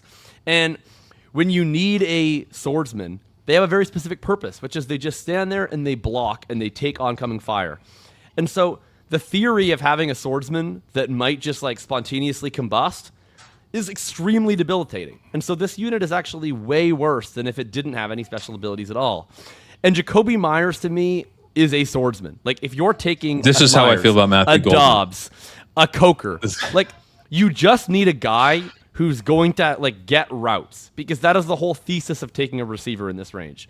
And, like, if I'm taking a guy for floor who might not even provide that floor, then he is useless to me. So I would rather take Coker than him. I would rather take Dobbs than him. I'd rather take Shakir than him. I think that they will at least perform the function that I need them to perform. I think that's reasonable. I think what I like about Meyers is he's in a good offense. He, played pretty well in that offense, or, decently anyway. And his whole thing is that he, can get targets not like right at the line of scrimmage, 10 plus yards downfield, more intermediate targets, and be pretty productive. Even if he doesn't have like all the routes. If he gets all the routes in this offense, he's to smash in the hundreds. Like he crushes there. So listen, I'm excited. I was delighted to hear the Civ 5 since you guys put up with my John Mitchell. So that was a nice trade-off. I do think he has a much higher floor than like a Matthew Golden or something. Like the idea that Meyers is going to go to 0, especially for the whole year. Like his floor is significantly higher. I don't know that his floor is higher than Matthew Golden. It's like I don't know what to tell you, but like Matthew Golden is going to be running 92% of the routes for one of the most efficient passing games in the league. That they claim they want to play faster and pass more. Like, look, you got to be real confident in that Matthew Golden completely sucks. I feel like to not have interest at a ridiculously affordable price. I don't think you do. I think you're looking at proof is on the faders at this price. Yeah, that's not. Yeah, I think with Golden, you're looking at a guy who's could be pretty solid and the fourth target on his own team, because he can be solid and worse than Reed, Watson, and Kraft, right? And this is not a team that's going to pass a ton, even if they aren't stupidly run heavy like they were last year. So, I think I just have a lot more faith in what Meyers can deliver as an actual pass catcher. Of course, I've got concerns about the routes, and I actually do, I think he has a pretty low floor, all things considered, but I don't have any concerns like, can this guy play? Is he an NFL receiver? And I'm not sure that Golden is. Like, Golden could be a total bust, like doesn't get a second contract kind of guy. Like, he was a pretty overdrafted real life NFL player, right? And didn't really play much as a rookie. Like, the type of guy that goes on to be a nothing looks a lot like Matthew Golden as a rookie. And so that's just what the floor kind of thinking. I just think there's like, the true floor is probably similar, but there's like more outcomes where like it didn't go great, but I was okay with Jakobi Meyers. The Packers knew it on Golden too. They drafted him at Lambeau to be able to brag that they had just drafted a receiver in the first round in decades. They knew it. They had to have a receiver. My daughter just got her driver's license, so we need to move this thing along. Risers. That's quick work by her, by the way. She must have heard the podcast. I was going to say that was quick. That was very quick. I mean, just right on top of it. Who knew they were open at 9 o'clock in the East? Caleb Douglas on top. Lane, Baltimore. Pat Bryant, interesting. Jonathan Brooks, can't do anything with Carolina down 2 tackles in that offense. I don't know. Stribling. Marshawn Lloyd would love a couple takes. Olave, we didn't get too far trying to decide how far to move him up. A couple spots, maybe. Mike Washington, former UB product, University of Buffalo. Sorry, at Buffalo. and Dontavian Wicks. Davis, who's your favorite name to discuss here? I mean, I guess we could talk a little bit about Douglas because it just feels like, it could be a free wide receiver one in this offense, but it does just feel like he was, I mean, you want to talk about bad prospect profile, like he almost like doesn't have a prospect profile compared to Stribling. And it's like, you hear the reports like, special relationship brewing between Malik Willis and Caleb Douglas, and that results in 487 pass attempts at the end of the year. It's like I'll draft him a little bit on Malik Willis teams. It wouldn't be a guy. I tell you where I'm not drafting Caleb Douglas. We're doing these redraft teams, the high stakes stuff. I'm not really that interested in taking him. Oh God, no. In a main event, because I won't really be taking Willis in those leagues either. For sure. Yeah. Okay.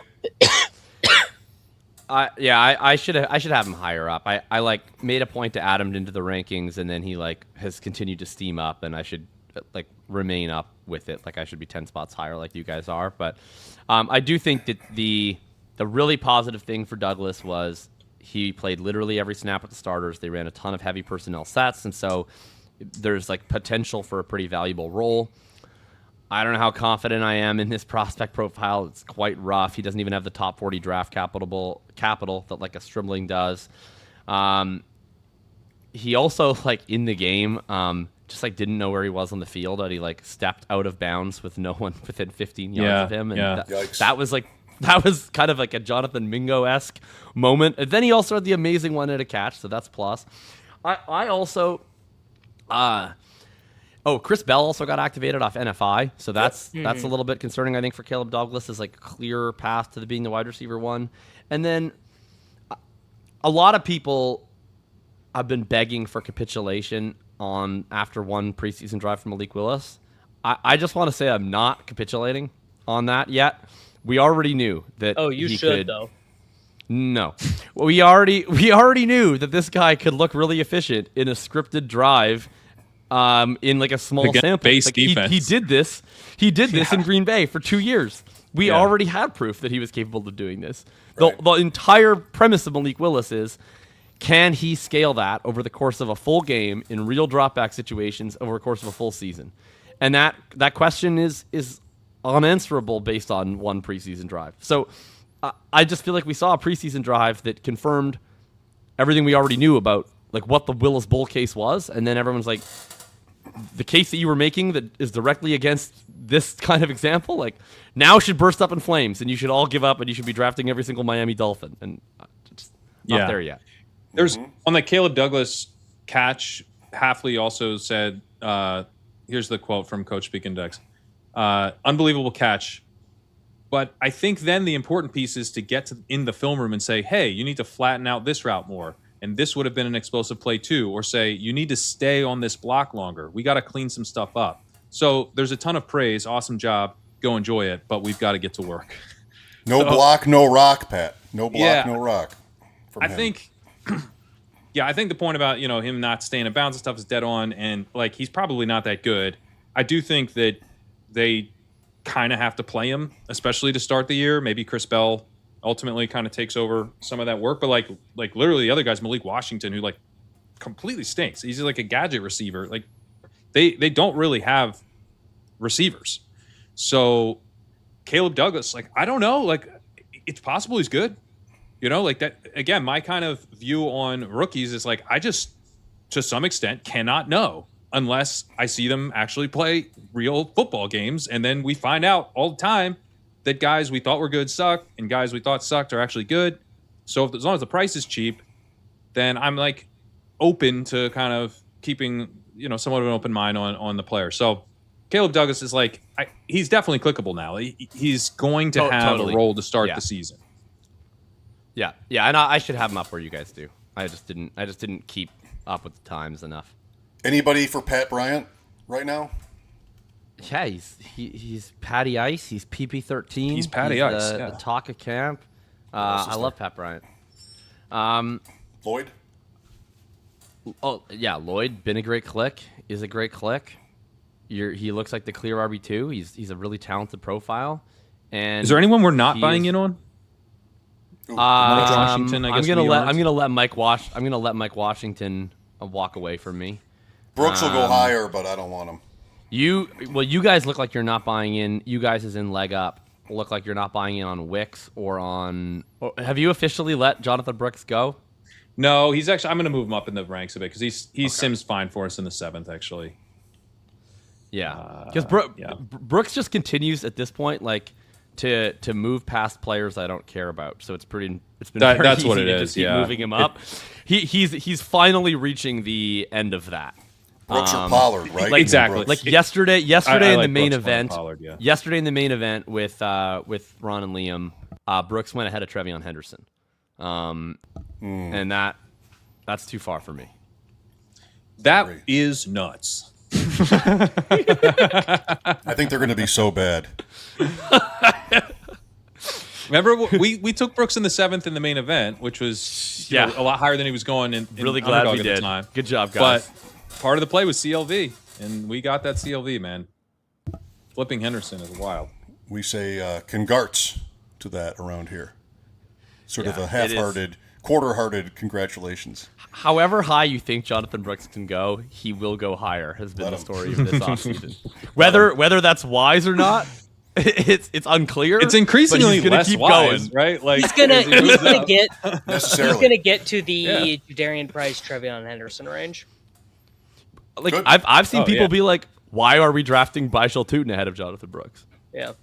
that was. I my think comp we're now with- going with to get. Sam Why last are we week. drafting Cam Scadaboo ahead of Jonathan Brooks? One's Like, on the best offense in the league, one's on the Speaking of worst. Scadaboo, by the way, another beat reporter, Connor Hughes, just said that Najee Harris is physically impressive when you see him in person, and said that he expects, once he gets up to shape, that he expects him to slide ahead of Tracy and form a 1-2 punch with Scadaboo. Connor Hughes versus Art Stapleton, who's been there for Unclear 50 who's years. the one in that, but I'm going to hope it's Scadaboo. They're going to have different sources, Jacob. You asked an hour ago about Art Stapleton. I was ready with an answer. He's been there for a long time. Okay. And he's going to have ownership sources, and the other Connor Hughes is going to have, position coach sources probably. Okay. No offense to either guy. I think it's probably a different. They're singing different. Hughes has tunes. covered the Jets more than the Giants, I believe. Yeah, he has, but then he started doing both last year. I mean, Okay. So far, Stapleton and Hughes both seem to be giving you a pro-Najee, anti-Tracy overall picture. Renan has been giving the slow your roll on Tracy picture.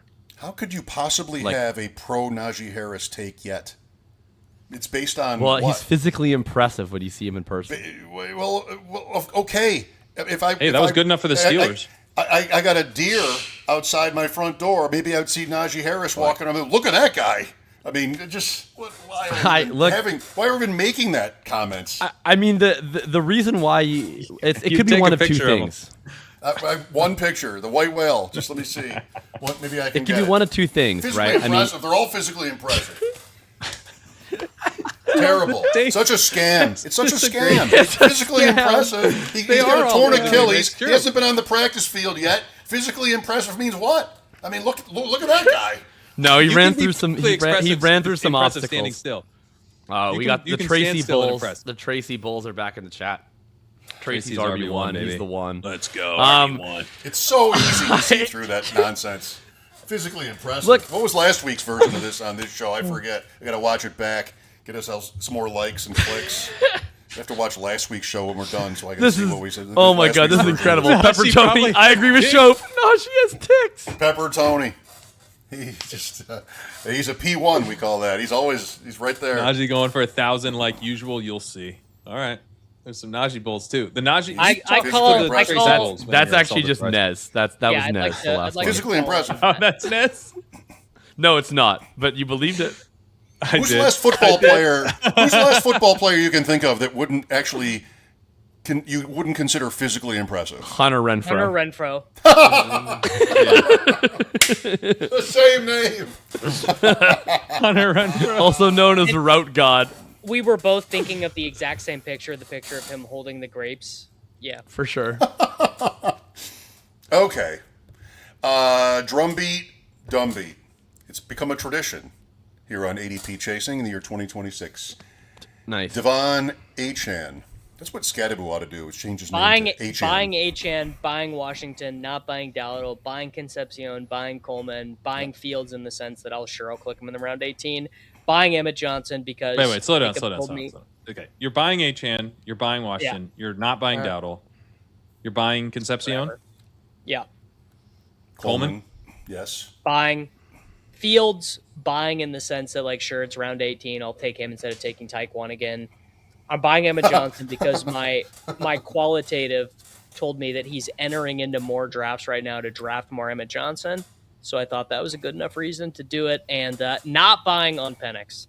That's his doctor has told him he has an amazing ACL. Another just amazing quote. An amazing that doesn't ACL. even make sense. Your They all kind of the ACL same is thing. amazing. I mean, the one I that can't tears even- all the time. Yeah, it's great, dude. I don't know what to say about the other one right now. This one is amazing. I'm amazed. Maybe I'm amazed Exhausted. by the way I tear it all the time. I took At the Penix recording. last night, I believe, in a 5-5-5. Good job, Jacob. And I've done that a decent amount of times. In the 20th round, 5-5-5s. I'm Michael Penix. Okay. Get him in the final round. He's draftable. Quarterback 3. I think Sure, he's him, a decent pick there. Watson, whatever. Yeah. I Well, think for he's a good Penix, click. I'm like, you know what's probably going to happen is that he's not going to play for a while because he's got this injury, and that means Tua's going to play, and Tua sucks. Tua sucks like a lot. Already some drama there. You know who also Tua sucks, sucks is the Mike Falcons' McDaniel defense. offense. They don't have either of their starting edge rushers, so Right. it's gonna be rough for them. For half the year at least. Yeah. So I think we're getting – because the thing you have to think about, right, with the Falcons is this is a team that is probably the worst in the NFC South, and which isn't a great place to be. They'll probably be in contention because it's the NFC South for most of the way. But there's a pretty good amount of time where they're like, what's next year for? What are we doing next year? You know, who's our quarterback next year? We got this Tua situation kind of falls in our lap where he – is being cut by another team so we can get him for free. And then we have Penix, who we spent a first-round pick on, but then got hurt after, he had an abbreviated rookie season or, only partial rookie season because they were going to sit him forever, blah, blah, blah, and they end up playing him. And then he gets hurt in the next year. It would make a ton of sense to take a look at Michael Penix. So Do you want to talk? Sorry, Pat. No, I think as a 20th round pick in these formats where you're kind of tacking him on maybe even just for the playoffs. Like it's just extra quarterback firepower for those 3 weeks. For 3/4 of the tournament, you get an extra quarterback. I think he's like a reasonably safe bet for that, even though of course it could not work because he's not currently a starter. But of these kind of backups, I feel the most confidence in Penix, both as he could be kind of fun actually, and it makes the most sense for it to be back-weighted to those weeks that matter the most. I agree. And he'll have a minuscule draft rate. Yeah. Do you want That's true too. Does anybody want to put the Falcons next to the Cardinals or the Browns as a team that, if it goes really bad, we've got super high-end draft capital invested in Atlanta. I mean, Arizona. Falcons might be horrendous. What happens if that happens? I think that Bijan and London probably still score a pretty good amount of fantasy points. Defense because is I think bad. that the big difference is that whether it's Tua or Penix, they may not win many games, but I think that both of those quarterbacks are capable of engineering bad offenses that are reasonably fantasy friendly because they get the ball out, they don't scramble, they don't take sacks. So I think that they can keep the boat afloat even if the team is losing every single week. I also offensive line wise, they're not bottom tier. Brandon Thornham has it 20. They're solid. Not good, but they're not one of these teams. The Browns' offensive line is so bad. So I'm less worried about them from that perspective. And then Penix was actually reasonably efficient last year, so I think it could look more like kind of the Dolphins as far as but not literally contending for the number 1 pick. That would kind of surprise me if they have last the year's Dolphins 11th sucked, pick. Pat That wouldn't just surprise said. me at all. Last year's Dolphins just sucked, and Achan and Waddle were still fantasy starters every week. Right. Achan was was a fantastic pick. Plus that amazing Rico. ACL. I want to talk about Rico. Davis said you're not buying this. I'm Like super not buying not this. buying in the sense of drafting him over Jalen Warren. I mean, but you don't have to. And I guess I'm surprised that the ADP isn't making you. So we've now had Mark Kabbally, who like, had come out a little while ago, and he had said, Rico Dowdle is going to be the clear guy. And you heard me hum. And so I didn't take it that seriously, but it's something. And then after that, we had, oh God, I just lost the name, but I'll have it. Yeah. Mike DeFabo, who's the athletic beat reporter for the Steelers. He was on with Robert Mays on the Athletic Football Show. He said he expected it to be Rico Dowdle getting 60% of the work to Jaylen Warren's 40% of the work. And now we have Ralph Acciano saying Rico Dowdle should end up as the workhorse. And like, I guess my question would be, even if you don't think all of these reports are like necessarily fact, all of the reports that we do have either say it's a split or it's Rico. And is there a good reason why the one who no one is reporting is going to be the lead back goes a round and a half earlier? Mm-hmm. The workhorse because he's the pass scary catcher, word. and he's a pretty damn good pass catcher. Workhorse. I mean, yeah, and I like Warren a lot. I mean, I think that Warren is a better running back than Rico Dowdle. And so I had it ranked with Warren solidly ahead for most of the season. I still have Warren actually ahead. But I think that the gap should be a lot closer because even though Warren is good and I think better, Rico is still decent. Like, if someone started, like, if they decided to make it a 60-40 split in favor of Rico Dowdle, that wouldn't be what I would do, but I wouldn't, like, think it's completely insane. Like, I think that, and I don't think it would be, like, actively harmful to their offense to do so. And it wouldn't totally shock me. And Rico is also a pretty capable, like, all situations guy. So I still slightly prefer Warren. I think he's the more talented back, but I think that their ADPs should be closer. And I don't know, like, Rico, like, I have him pretty solidly ahead of ADP now. Like, Rico Dowdle, or is there that big of a difference between Rico and, say, like, Ramondre Stevenson? Yeah, I mean, maybe not. I think Rico, when I think through, like, what I'm getting, it is much more of, like, the bet on the ambiguous backfields, where with Ramondre, I feel like I'm betting on, like, the incumbent number one, or the incumbent 1A, I guess, more so than a true number one. But I think I'm getting some high-value touches for as long as that's in place. When it's a new coaching staff, and the coaching staff is familiar with... No, I'm saying Ramondre is the incumbent. Oh, I see. Like, Ramondre, I'm like, for as long as I get this, I think I get some goal line work. I get receptions. Like, I get a thing that's pretty valuable. And then I'm worried about how long it lasts. But then it comes with the potential for, contingent upside and stuff too. Like, if he got the backfield to himself for any weeks, he'd be pretty awesome, because he does have that high value touch profile. I mean, he's been a good receiver, like, since he's entered the league and all that. So Dowdle has been okay as a receiver. I mean, when he was like a workhorse for the Panthers, they were throwing to him, but he's not. He actually, where he got kind of phased out and then ultimately kind of lost the starting job in the playoff game, Chuba came back in on receiving downs. Like, that was kind of the weakest part of Dowdle's profile, the thing he gave up first. I think he's not going to have that playing with Warren. I know Warren gave up some of that to Gainwell, but that's Gainwell's specialty. So that's where I think Warren is stronger, and potentially you have in Dowdle, when it doesn't work, like it kind of like really doesn't work. You're just like, oh, I got a 2-down committee back. This was a painful thing to spend the early 8th round pick on. So I'm just thinking about it a little bit differently than Ramondre. I'm trying to articulate that. But I take some Dowdle. I don't think he's a bad pick. I moved him ahead of Harvey, for instance, who was a guy I was looking ahead of him for most of the season. Sorry, Okay. Jacob. Okay. We have him slides. ahead of Harvey by 1 pick. So 4 slides left. Time's getting tight for me. Fallers. We got a Davis slide. We can't skip that. Jordan Tyson, Pacheco. These are the Fallers. Chuba Hubbard. I'm drafting now. Yes.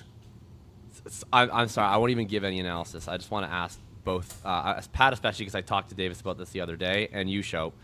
Pat Shope, how much are you buying into Emmett Johnson being the RB2? Are you guys like skyrocketing him? Wasn't skyrocketing Brashard Smith the RB2 in the preseason stuff? Right, but I don't give a shit about Brashard Smith. So like, if Brashard Smith's the RB2, then Emmett I do if Johnson's he's the RB2. blocking. No one gives a Emmett shit Johnson. about Addison. I That'll land. The chat will get that. That one will land. Good. Well, so after they came in, I think, in similar times. I think Smith entered first, but then Johnson performed way better.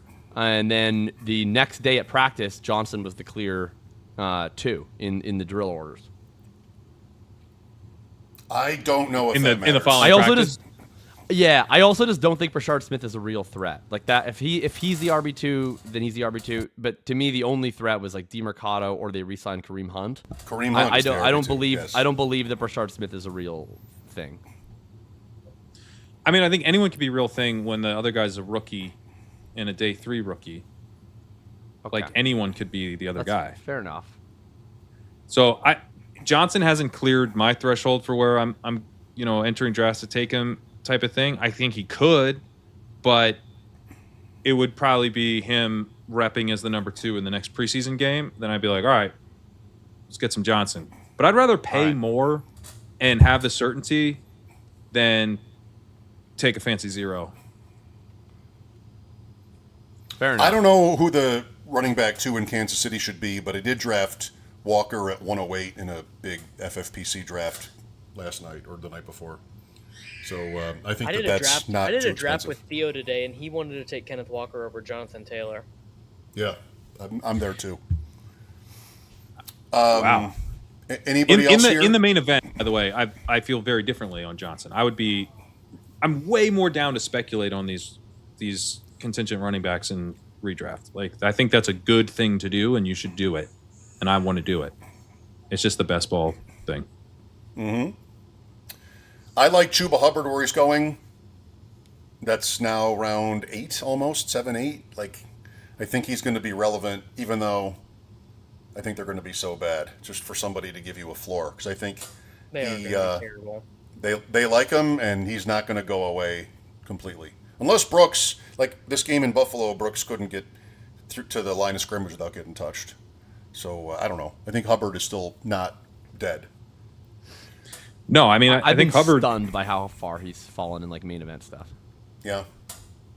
I got him at pick 119 right before this. The draft I did right before this. 119. What? Yeah. You know? Yeah, like we It's gotta kinda wild. relax a little bit. Like I took him in the 11th is round pretty wild. in a 350 today. We don't even know if he's really hurt. By the way, we took Brooks and Hubbard. we expect him to be ready week 1. Right. Yeah, Just, he's I Brees mean, Hall. I would definitely rather have Brooks. I've had them ranked that way for a long time. I've not even been in on Hubbard at any point this offseason. I mean, I've been watching 0 RB teams pass on him in the 10th in the main event, and I just think that like we need to be a little bit less dogmatic. than that. Exactly. Like if you have like 2 running backs through 9 and one of them's RJ Harvey, like maybe Chuba Hubbard's an option for you. I'm just saying. Yeah, I had Bijan Montgomery, and then I got Chuba Hubbard as my RB3. It felt pretty good. Come join us in the main event a week from tonight, 7 Eastern. There are 5 spots left. Lots more injury news if we can rip through this. I mean, Brees Hall, of course. Monungai is a kind of a big So, one. but you even do have for to a jump backup. at a certain point. You feel. Well, Yeah, Crane can end it. I know, but I don't want to see, like, I don't want to wake up in the morning and you guys did an entire draft after I left for the second week in a row. We're not going to. I don't have time to draft today. Jeez. I'm a part of Don't this stress thing. if you got to jump. I'm a part of I this know. thing. I'm hanging out. Jeremiah Love, yikes. I want to argue. I want to argue with these guys real quick because they're going to have a different opinion on me How do on you know? LeQuint Allen. I think the rest of these are kind of whatever. Oh, LeQuint, yeah, I will. I'd like to argue real quick because they're going to say the opposite thing, which is LeQuint himself means nothing. He's Dario Ogunbowale, right? He's effectively a fullback. Correct. He's John Kuhn, right?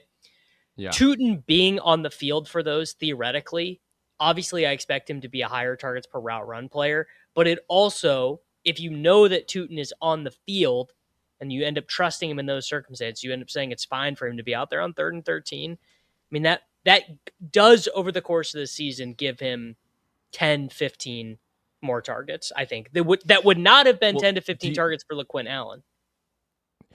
So I actually don't think that he would get 10 to 15 more targets that wouldn't have been 10 to 15 targets for LeQuint Allen. He might get 10 to 15 more targets, like LeQuint Allen had literally 11 last year, so that would be 10 to 15. Yeah. I don't think that his targets per run would be that meaningfully higher because of the game situation. Like, you're not throwing to running backs with intent on 3rd and 10. You're throwing to running backs as an absolute last resort because nobody else is open. Agreed on all counts. Also, Amir Abdullah will simply play that role. He's on the roster. So that's obviously the wrinkle. That's the issue. Yeah.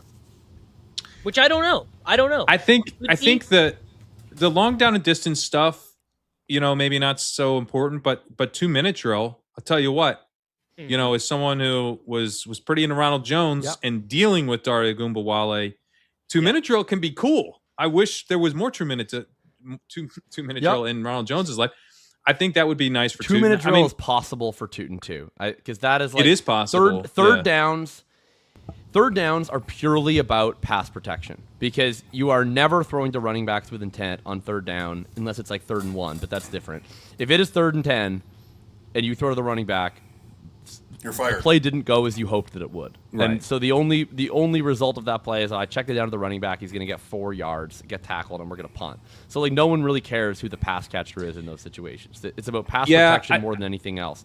The 2-minute drill is different because and part of it is, so in the 3rd down situation, a lot of times the running back doesn't pass block, and so people are like, oh, why do people care so much about pass blocking? You don't know what the defense is going to line up in when you come up with your formation. So you need a running back ready for, if they blitz, I'm staying in. If they don't, I'm checking out. 2-minute drill is the opposite. You're not getting a lot of blitzes. You're getting a lot of soft zone. You're getting teams playing back. And so it is checkdowns, but it's far more likely checkdowns. Like checkdowns actually happen a lot in the 2-minute drill because it's 1st and 10. The defense is in prevent, and you're happy to check it down to the running back versus 3rd down. You're really not. And then both of those things are different than like early down receiving. That's like the most valuable. LeQuint was never getting that anyways. I do think the 2-minute drill is something, but I would ask you guys to guess how many half PPR points do you think LeQuint Allen had last year?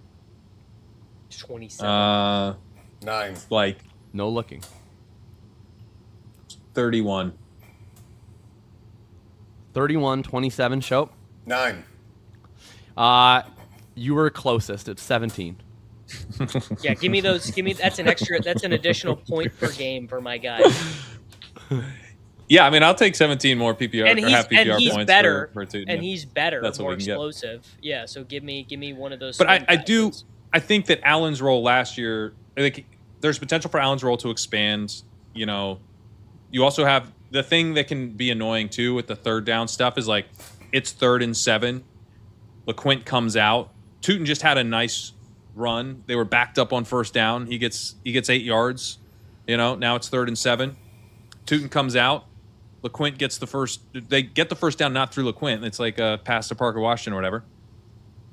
Now he stays in. LeQuint goes off, and Rodriguez comes in, or LeQuint stays in. But you have that potential for Tuten to have come off and then not come back in for the next 1st down, which is always annoying from a committee back perspective. So there is like little around the edges, bits around the edges, little bits around the edges that just makes life a little bit easier for you if you're drafting a committee back. And Tuten is a committee back right now, you know, and I think the bet is really that like he either gets enough of the high value touches in that committee to pay off a 5th round ADP, but ideally stops being such a committee back by the end of the season as he emerges as the clear best guy.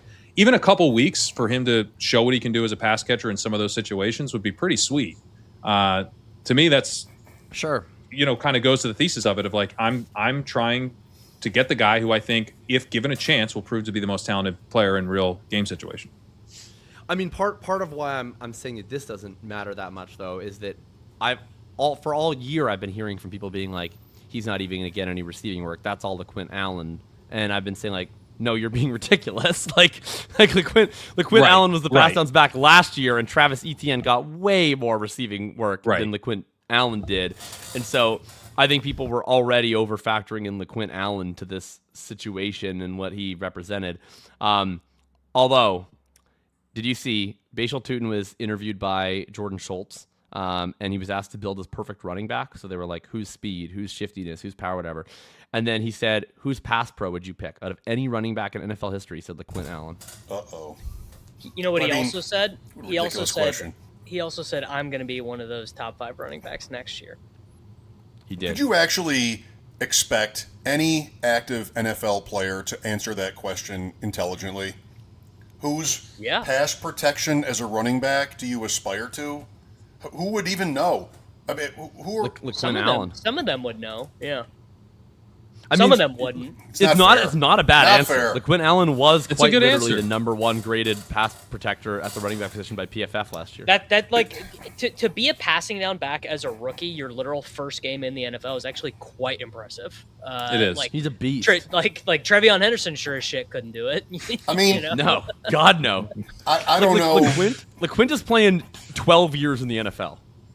Yes, Yeah, he's going to play a long time.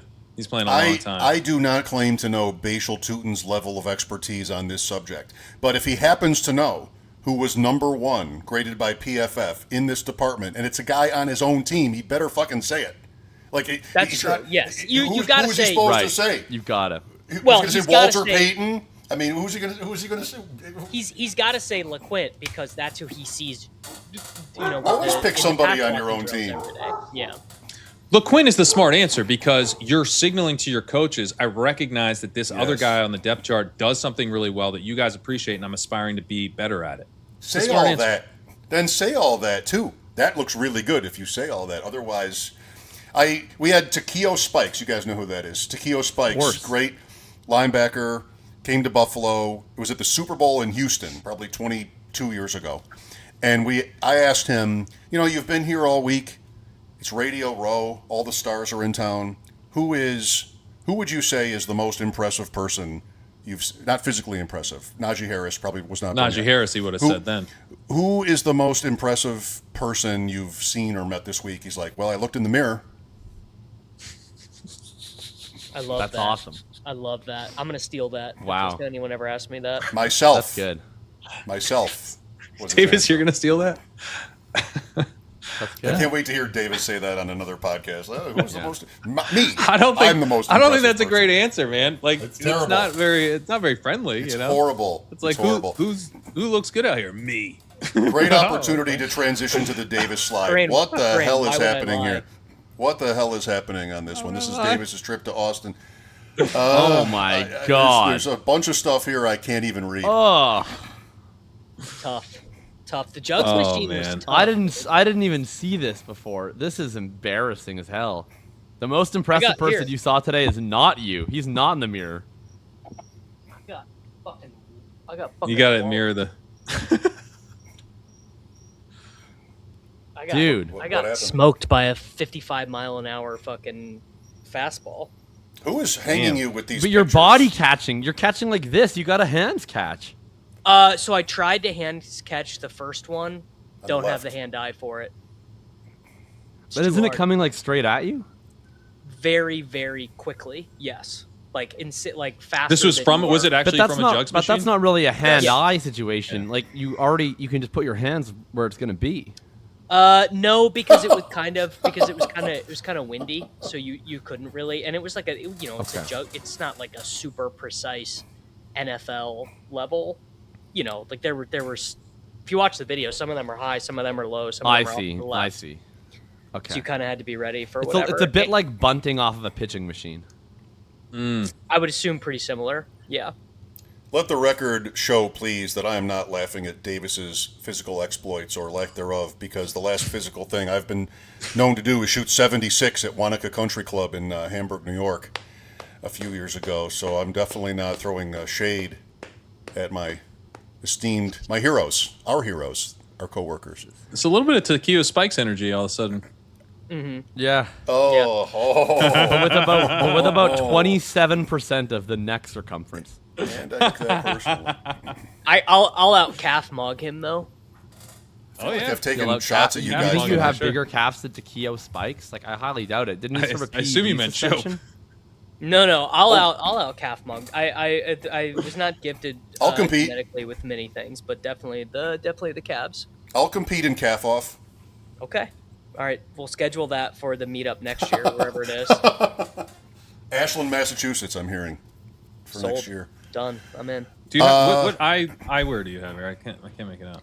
So so it's actually funny. They made us wear Meta glasses because they were going to use that in the footage, but it was too difficult for the editors to figure out who was wearing it. Is basically what happened. So I think the only Meta footage that made it in was Mason's, because Mason was wearing his hat forward, so he was the only one that you could tell was wearing it. Yeah. Got it. Last call. Last call. Are we measuring calves by girth or total volume? Sacrilege. That was my yearbook quote. What a great question. That's exactly the question. I mean, I guess how would you even measure the total volume of a calf? Like the I actually don't know. Yeah, I've been asking myself That's that a good question point. for 35 years. Girth or total volume? Exactly Which is the it? difference between? Which wins? Which is? Yeah. No one Guinness can say for sure. Guinness no must one can say macho. for sure. All right, All right, I last know. call. I got to figure this one out. I need Shope. a Round of applause for Shope with Keenan Allen. May I? When you well guys, done, Shope. Well done. when you guys seed the floor, I'll go. And a much smaller round of applause for Davis on Najee Harris. How about Terrence fucking Ferguson for the round of applause, brother? Well, that's Also good. That's a league winner right there. We should be able to make trades. Yeah. We should be able to make trades. Jacob, I'll trade you to Sean Stribling for your whole team. Yeah, shit. Honestly, You know what? I might be getting the better of that trade. I'm gonna. You guys have do- 30 seconds to make a pick, or I'm just going to shout it out. I'm going Chris Bell. I'm going Chris Bell. Oh, that's a good one. That's a good one. Is Nick Singleton been taken? Yes, you have him. No, I have him. By you. Okay. All right. Well, I'll get back in line then. Oh man. May I? Yes. Go ahead. Yeah, go for it. Vele. Yeah. Nice. Yeah, Good That's pick. good. Good. You got to wait till you got to make it through the whole show, right? See? Look at me. So that's what we call a callback. The sun is coming up in the east, and I'm still here hanging with you guys. I'm hearing the chat saying Pat's team Moggs. That's like a real stars Long and scrubs season. situation. Is I'm not Emmett giving him Johnson available? Moggs. Yes. Yes. I'll take Emmett Johnson. Wait. Is he? He might not be eligible. He's still. Pat. No, he is. Yeah. He's 205.7 He's still- apparently. Yeah. That's crazy. I didn't think he was eligible. Wow. You guys fired me up saying I wasn't mogging you, so now you're mogged. Oh my God. Jacob, this is not me telling you who to pick, of course, because I couldn't do that. But you guys have a No, thought on feel free. Vidal? Do you have a thought on Vidal right now? Like, is he dead? Is he something? He's fine. He's something. Is he? I'm trying to. Theo's a look big through. Vidal guy, Davis. Oh, Kalen Black's he? already on your team, Shope. All right, I can't eat up any more time. I'll take Darren Waller. Yeah, good pick. Golf claps. There he is. Golf claps. No, he's not making it all the way to the end of the season. He might have been on last call last year. He Probably, might I have the rare, almost certainly was. right? Yeah, almost certainly. I can't believe Pat got Emmett Johnson there. That's I can't believe I did know. either. How was he available? He must have just fallen into the 200s, like semi-recently, because I would have maybe. taken him if he's there all year. I didn't want to do that to Zach, having to reorganize the lines. I'm out of room at running back. Oh, I so see. You're done at running back. I didn't Positional wanna do limits that. got Shope. Who Yeah. Positional who is limits. Yeet Cannon exactly? Marshawn Marshawn Lloyd. Lloyd. Marshawn Lloyd. Oh, great pick. Yeah, one of the best Oh, picks okay. of the whole summer. Shope also Kalar mogging. Yeah, yeah, I Kalar mogged me pretty good. I feel good at tight end though. Reardon. Yeah. Sheridan, Love Dulcich, Wait, Washington. who? So is everyone picked? There's someone you didn't mention there, Pat. Any reason why you didn't mention him? No, I mentioned everyone I have. All the Eli's. I think we all went. Did we all go? Jacob, yeah, who we did you all pick? went. Jacob. I took Waller. Waller, Vele. Vele, and Emmett wait, who Johnson. did you take, Davis? I already forgot. Straight up, Yeah, 'cause- already. I have no idea. Okay. So did who I. did Davis take? Yeah, we should explain this game because we've been playing this game and we haven't explained it. I don't think a single time this summer. What we did is we've taken players for with an ADP of 200 or later. We've been doing this since the NFL Chris draft Bell. every week. Chris Bell. And Oh yeah, good pick. Chris Bell, nice. And the way this is scored is who scores the most points across weeks 15 through 17, sprint style, but nothing before that matters. So we don't got to get there. Just 15 to 17, Right. which team scores the most points. Everybody on the board has a 100% advance rate. 100% advance rate here. Right. There are no then one pod. There's one pod of 4. One You gotta score the pod most of points. 4. Yeah. You have to go. Well, there's no 1 of 4. No, we just have It's to. it's we it's could a do that sprint. this year. It's we a could do that sprint. this year. It's a sprint. Yeah. Cumulative sprint. It's a sprint. But Cumulative sprint. We could, if we survive another year, or even just change it on the fly, we could go, each week, 15. Each week we and then a cut 2-man one, final? like a guillotine. Final, like Yeah. the Eliminator. That'd We be could fun. do that. Let's do that. Well, That's true. then we'll have to throw out all the players and redraft. I mean, Right. It's a I've really been different optimizing game. Yeah, you're right. I would have made every pick differently. Anyway, I'll take DeJohn Stribling, Marshawn Lloyd, Keenan Allen. Pat's not mogging us, but let's just restart this. All right, boys. Ship chasing tomorrow? Yes? Yeah, I have an Should idea Jason for Not during the regular time, right? You guys are just doing the night draft with Siegel and Gretsch, aren't you? Oh, nice. I believe that is true. Yes. Tomorrow night? Are we? We're not doing Tomorrow two night. shows in the same. Oh. Like, I mean, I would only be on the early one, but I think Davis and I get the week off, right? Yeah. I believe that's Good. right. Yeah. That's actually fire because I was about to have to say I can't make it because tomorrow's my birthday, so I got to go to dinner. Oh. Ship chasing tomorrow. Happy birthday. Happy birthday, dude. Birthday to you. Happy birthday to you. I realized that Happy it's birthday to Laird's And birthday is many today. more. Laird's birthday is today. So close. Oh. Yeah. Almost had a great fun fact for our first meeting. Jacob, definitely in a singing mood tonight. Davis, how old? I'm always in a singing mood. Oh fuck, man. 33. No, 34.